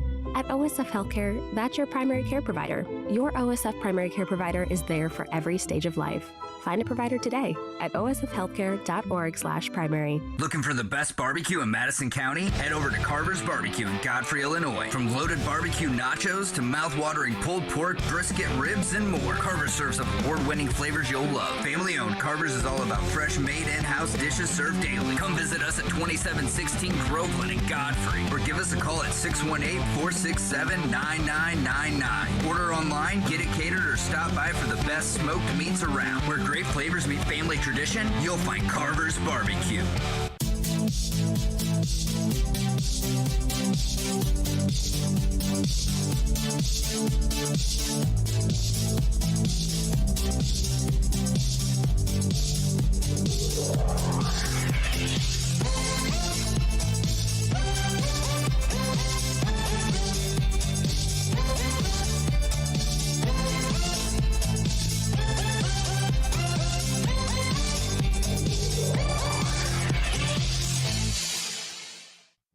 You're listening to Our Daily Show with CJ Nasello on RiverBender.com.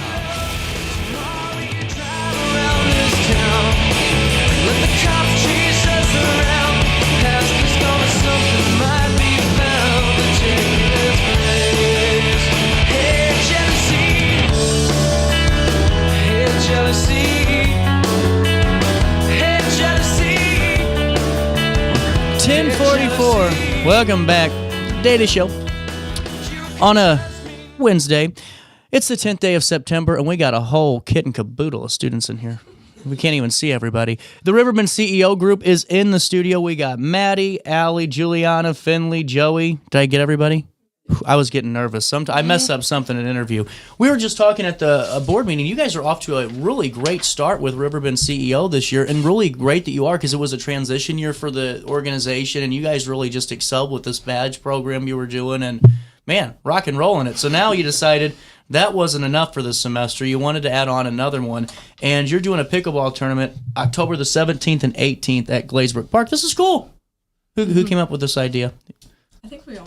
Yeah, it was collective like all effort. Of us. Yeah, we were just like thinking of tournaments because I feel like golf tournaments are very popular, and we wanted to do a little something a little different. Well, I like the idea of pickleball because golf's a monster, because and then you're out there for 9 hours, and everything else, and you deal with people like me that can't play and are still out there. But with pickleball, it's fast moving. You got everybody out there on the courts, and it was really cool to hear Casey talk about your guys' interest in this, because this is the first time Riverbend CEO's done a project in the fall ever. Oh, Cool. Yeah, I'm pretty sure. Yeah, I think we did like a car wash, but that was for our badges, so it wasn't the same thing. This is completely different. So October the 17th and 18th at Glazebrook Park, Friday 6 p.m. to 9 p.m., Saturday 11 to 1. And then how'd you guys find your location? Well, we were just looking around at different local courts, and Glazebrook does have lights, which is huge, and also it's great complex, beautiful courts, and they're brand new. So something kind of nice in the area, right off 255, so it's easier for people around the area to get to. I like this. Now, how many teams are you looking to do? Are you doing individuals? We're doing teams, and just as many as they like. Okay, perfect. Yeah. And now, just because I've never played pickleball, I know that this is I really haven't, and I always get joked at for that, made fun of. How many are on a team in pickleball? Is it just two? Yes. Oh, okay, so $30 a team? Yes. $15 per player? Yep. And now, what if you're someone like me that just gets bored one day and like, you know what, I'm going to play pickleball today, and we go sign up? Can you guys find us a partner if we just sign up individually, or should we try to find that other partner for us before the tournament starts? You can find your own partner, but it can literally be anyone. We don't have separate divisions or anything, really cool. Age group. Yeah. It can literally be your best friend or your sibling or whoever you want to play with you. If they're a good teammate, I would take them. It's all for fun. Do not pick me. So with that being said, what are your guys' roles? How are you guys going about this to do the operation? Because it's a 2-day event. Are you guys going to be on site both days? Yes, and we're planning to do pool play. Oh, cool. And then also Friday and Saturday are going to be 2 different tournaments. We figured that some people can't really make it Fridays after work. Mm-hmm. They have maybe a golf tournament, as we said, or just other commitments. And then also Saturday morning and afternoon is a great time for people to kind of get out and get in the sun. Perfect. Well, I like that opportunity too, so that way you don't feel like if you miss one day or you have something that comes up, you still have another opportunity to log into the tournament and have some fun with it too. So before we go any further on the tournament, let's just talk about you guys real quick. How'd you find CEO? Was this something that was talked about in school a lot to you? Or like Joey, I know that, Tony's in the entrepreneurial background your family has. For all of you though, did you see this as kind of an opportunity that you heard about in school, or did you find this just like on a whim? Well, I heard from one of my friends that was a senior last year, and she was a basketball player as well, so I kind of got to know her through that, and she was telling me about her school day and saying, like, she's getting these great opportunities through Riverbend CEO, and it kind of sparked my interest. I talked to our counselor about it, and that was a class that I was dead set on going into my senior. Really cool. Anyone else? I would say mine was, like, the same, like, our advisor told us about it, and when I learned more about it, I was just like, I want to take my first 2 hours of my day to do that, because since I want to be an interior designer, I was like, well, I could kind of get a head start now while I eventually will be in school and kind of work through the business portion of it early. Absolutely. Yeah, Alton High School, the class last year came in and talked to us about it in general, and it's piqued my interest a lot. Joey, it was because of my speech. You got to tell everybody that. CJ gave a rockin' speech, a 45-minute standing ovation, Chris Logan. There wasn't. Honestly, I don't think there was 45 there. But with that being said, I thought it was an hour. That was at Rotary. But with that being said, Maddie, any thoughts on this too? I would say the same as Allie. I know the friend that she's talking about, and that's also kind of how I got into hearing about it. And also through school, but... Really cool. Yeah. It's cool how word of mouth travels. And Finley, what about you? I just thought it would kind of give me an advantage to going into college because I want to go into business, so... Interesting. And now, as you guys kind of started working together on this and started moving forward, how's the class been? Take me through some of the things you've learned in the month that you've been at this. Yeah, so our main base, I guess, where we meet is the Wedge, and that was definitely the first day we got a tour of it, and that was really exciting, and I think it got all of us to just be ready for the year. And but we do a lot of hands-on stuff. I feel like we did just go into it really fast, and we're ready, we want to start everything. And but we've gone on a couple tours. We recently were just at Logo It, and we got to see all the behind the scenes. And then yesterday we went to Ab's workout gym. That another was really Riverbend cool. CEO alum right there. Yeah, so we've just been everywhere. I feel like every day is always different. It's never the same, and it definitely does not feel like class. I'm sitting in a classroom bored, trying to fall asleep. Definitely going, and it just makes the day feel productive. Really cool. Anybody have anything else to add on to that? Yeah, I think it's kind of what Juliana said. We also get people to come in and guest speakers a lot. So we had a man came in and he talked about Lewis and Clark. That was really interesting, I thought. It was, yeah. And, it's things like that. And that's why I wanted to talk a little bit about the group and you guys as a whole for the folks that are interested, because Riverbend CEO has been going on almost 10 years now. And you guys with your class size have done things that are really remarkable already. Just overachieving your badge project is really cool. But also you're making a lot of really cool connections and hopefully get you to come back in here and keep doing business in the 618. So getting back into the pickleball tournament, this is where you all can step in and help out. Where do these funds go towards? So each fund is for our own separate business. Closer to the winter and the spring, we'll start developing our own businesses. We'll write up a business plan and approach it. We'll give it to a banker, and we kind of pitch our idea to them. So basically your funds, they go to each of us, and they'll help us. And they'll also help with our class business that we all work together to create. Really cool. And once again, this is October 17th, and it's on October the 18th. It's two separate tournaments, one on Friday, one on Saturday, so you don't have to be a part of the whole 2 days if you can't make it. It's $15 per player, of course. I just learned teams of two, so we're all progressing today. And then what's anything else we should share about this tournament for right now? It's all fun. There is prizes. We literally just want everyone to have fun. What are the prizes? I'm nosy. It's the baskets from Logo It. Yeah, Oh, Logo It nice. baskets. Yes, sponsored by Logo It. Oh, we also will be selling T-shirts. Mm-hmm. They're like CEO T-shirts, and our sponsors are on the back. They also helped fund like this tournament. So if you want to like kind of have some like CEO merch to like wear throughout your day, that will be available. But yeah, it's just like for fun and just to have a great time. And remember to sign up by October 10th. There you go, Finley back there with the save, and Juliana with a great read. You know, that's a great read.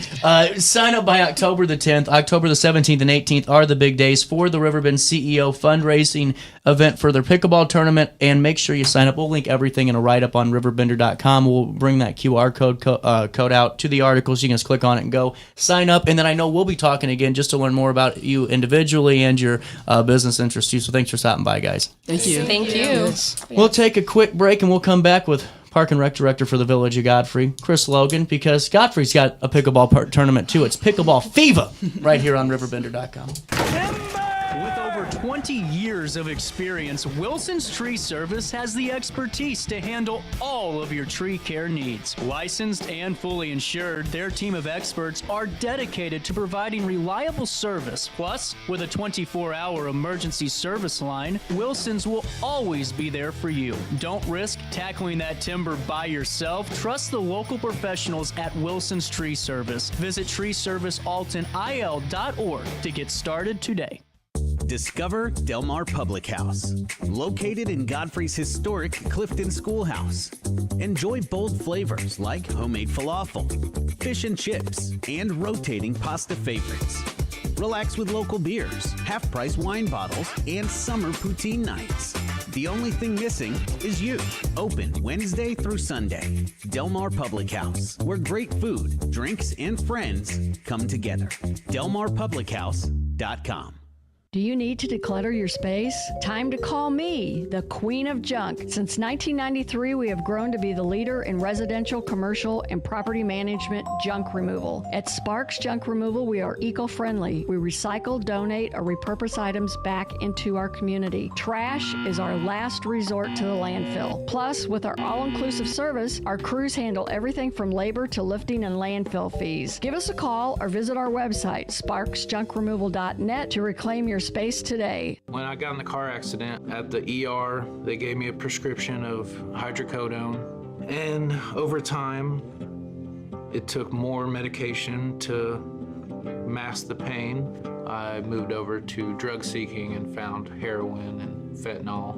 I went to the Centerstone rehab facility, and it was the best decision I ever made in my life. I have my own car, I have a job, there's nothing holding me back anymore. When you need a project done right, on budget, and on time, trust Gillahan Concrete. Gillahan handles every kind of project, big and small. Commercial, industrial, residential, from room additions and garages to patios, driveways, and more.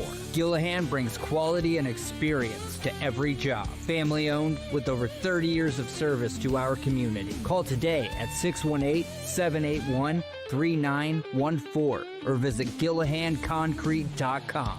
Accidents happen in a heartbeat, but lives change forever. Whether it's a car crash, workplace injury, medical malpractice, or wrongful death, you don't have to face the consequences alone. Keith Short and Associates brings over 33 years of experience and a reputation for fighting fiercely for your rights. For relentless representation that you can trust, call Keith Short and Associates at 618-254-0055 today for a free consultation. You're listening to Our Daily Show with CJ Nasello on RiverBender.com.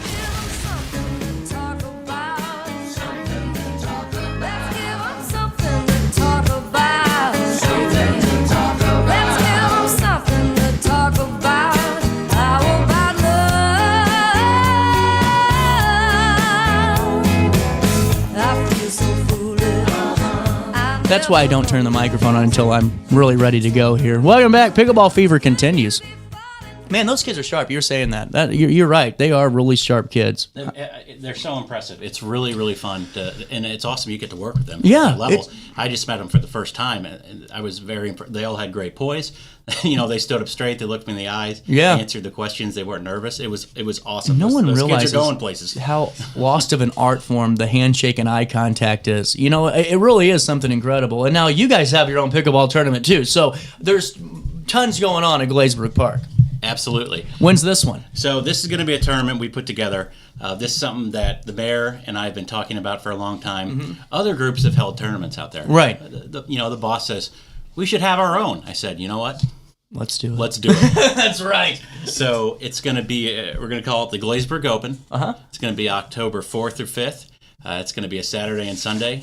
We're shooting for an 8 a.m. start in both days. Mm-hmm. And when we finish, it just depends on how many doubles teams we have signed up. Right. And now, is it going to be like mixed flights or in different brackets, or how's this we're look? going to have a bunch of different brackets. Really and cool. If you can stay with me here, and just for your sake, I'm going to have this all written down. Okay, good. There's going to be men's doubles, women's doubles, and mixed doubles. Oh, wow. Okay, and those are all going to be open. So whether you're 15 or 115. And then we're also going to have 3 other flights of the same thing, men's doubles, women's doubles, and mixed doubles, but 50 years old and older. That's really cool. Yeah, so we're going to try and split that up. So, I'm 55 years old. I don't want to play this 21-year-old. You don't have to. Yeah. You can if you'd like to, but we're going to have different flights. So why hit on the further away tees, when you can go right up to the yellows, or the reds, whatever.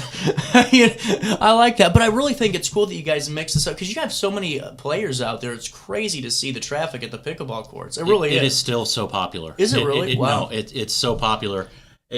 Across the country. But the community you guys have is wild. Like the word of mouth and also just the camaraderie that everyone has. It really is like a larger neighborhood when everyone's out there playing. It's a community. Yeah. They really have fun. They'll go out there and I've only played a couple times, but best I can tell, talking to people that do play, they'll go out and play a game.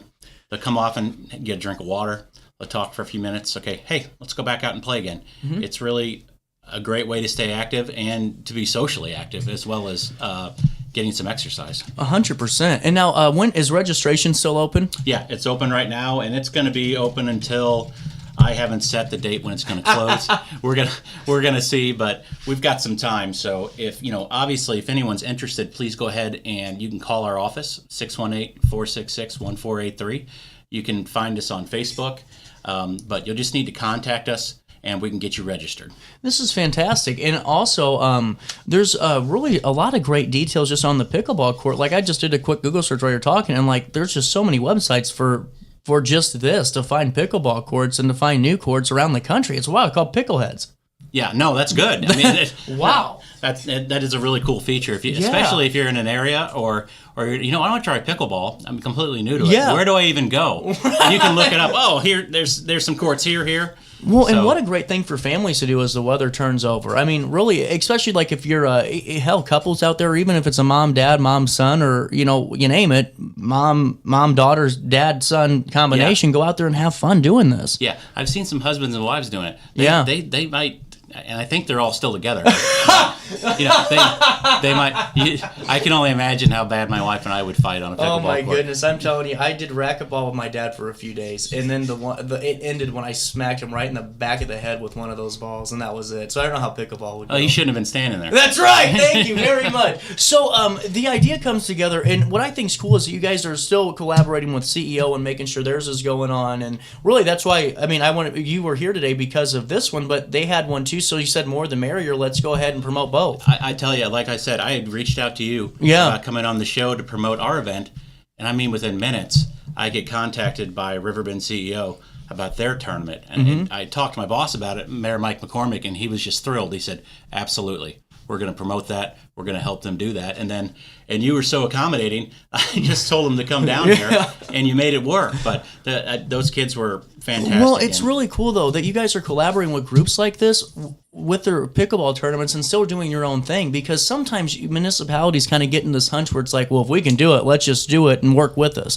And you guys are saying, well, do your own thing, utilize this court, and and still promoting your own thing too at the same time is really beneficial, I think. It's a unique resource because most of the time, this is a I'm going to call it a more casual thing. Yeah.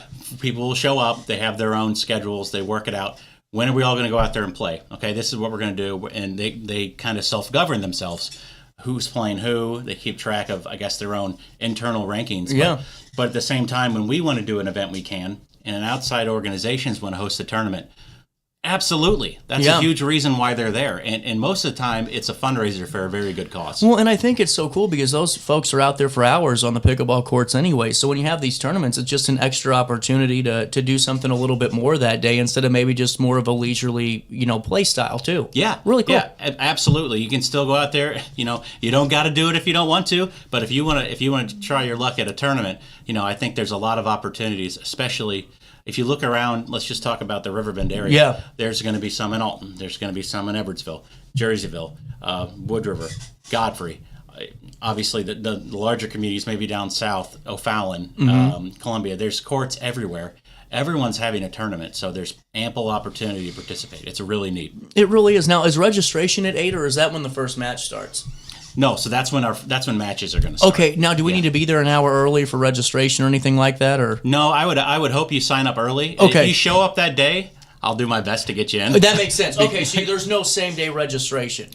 I wouldn't recommend it, Okay. but to be honest, we want everyone to play. That's cool, man. I'm going to make brackets ahead of time based on the teams I have registered. So there'll be something set up, but there's always a little wiggle room in there in the event. Because somebody's going to be able to not to show up or something and say, you know what, I can slide you guys in here. You can play this match. Well, and that's good for folks to know, too, that they'll get their schedule ahead of so that, you don't necessarily have to be there at 8 if your first match is at 8:30, Something like that. Yeah. Yeah, and I don't know how often, and I hate doing this.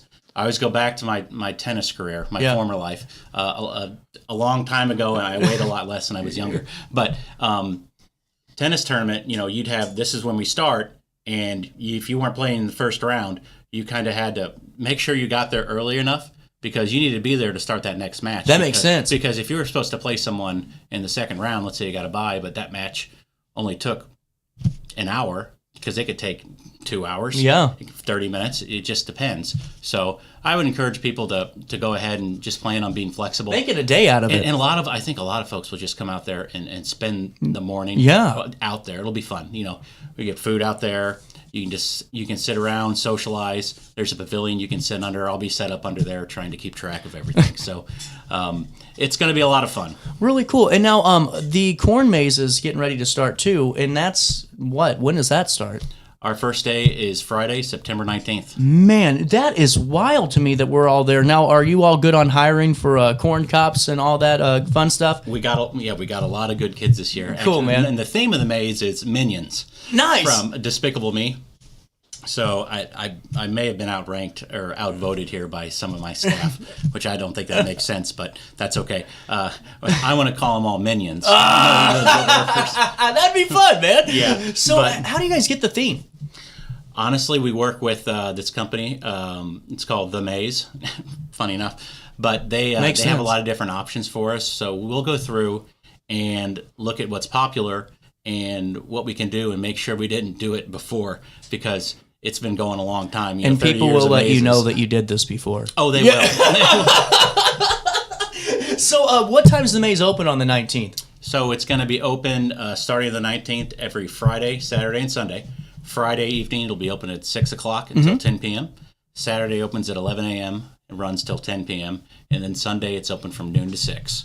And but also something to mention, I want to talk about our haunted maze. We're doing that again. Oh, so are that's we? always very popular. Really cool, yeah. And that's going to start the first Friday in October. It'll be open Friday night, roughly from 6 to 10, and Saturday night at the same time, 6 to 10. And that's going to run through the last weekend in October, which is October 31st, and then November 1st. So that Friday, Saturday. Do you still get a lot of middle schoolers that hang out there and all that? Because that used to be our hangout spot for the longest time. That and the community center. We do, and for the most part, they behave themselves. Sometimes you got to give them a little talking to, but that's that's kind of at that age. It's like, okay, parents will drop you off at the park. Well, I'm unsupervised. I can be a little squirrely. We've had We usually have good crowds, and I know cool, that the residents appreciate it. And then the attractions and all of that at the maze, like is the zip line still there? The zip line's not there, actually. Wow. That's been gone for a few years. Damn, that was an I'm issue out with, and I don't want to bore you, but it was a big insurance I issue could see with- that a ton. Yeah, it just, the board decided it just was not worth it. So, like the corn crib and stuff, is that there? We still have the corn crib, and that, kids can get. Yeah. We try to keep the teenagers out of it because they don't need to be in there. No. We'll have the cow train. Which, you've probably seen that before. Oh, I They're love pulling that. around with a little John Deere wagon, and then we'd actually have a wagon ride too. Oh, so really cool. On straw Yeah. bales in there, and that's kind of a nice thing to do in the fall. And then once again, for the last few years, we've had a bunch of inflatables over there, and you can purchase a wristband for that. And That's what I was and gonna ask you. Kids can jump on that the entire time they're open. So it's my goal for you to take those kids home, and they go to bed pretty easily. And then concessions available. Concessions are available, and you can show up, decide what you want to do. And if you have larger groups, we offer field trips for schools. If you have a larger group through maybe, excuse me, a church or some other organization, we can work out like a private rental during the week or something like that during our off hours. So we're pretty flexible. We just want people to come out and enjoy it. Really cool. Well, getting back into the pickleball tournament too, your guys' is on October 4th and 5th? Yes. Whew, got that one right, and it starts at 8 a.m. both days. Now, you can register by calling the office? Yep, call the office. We have an online registration system that we use for a lot of our programs, but you actually have to make an account to do that. And I don't want to make people do that. Yeah, I'd I get rather you. them just Yeah. call me and say, hey, just give me your name, your age, and what you want to do, and then it's $10 per person. That's what I was going to ask you. It's $10 per person, and it's an all doubles tournament, so $20 per team per event. So you can just call us, sign up, and then we can even take payment with a card over the phone. So you don't even have to come into the office. Really cool. And make sure you get your team signed up. And then also, right after that, sign up for both. Pickleball tournament for Riverbend CEO at Glazebrook Park is $15 again. $10 for the Godfrey one per player, teams of two. And then it's tons of different brackets. We're going to link all of that in an article on RiverBender.com, so it's right there in uniform for you. And then the maze, it opens in 9 days. We're here. Is it that close? We're here. Chris, thanks so much for stopping by, man. Yeah, absolutely. Thank you. We're out of time. I will see you back here live at 9 tomorrow for more of our daily show on a Thursday. Until then, try your best to... Oh, wait. Amoria Gray joins us then. She has a new coloring book. Also, Vision for Hope Africa out of St. Louis is going to be in. Some great stuff. Join me then. Until then, try your best to stay out of jail.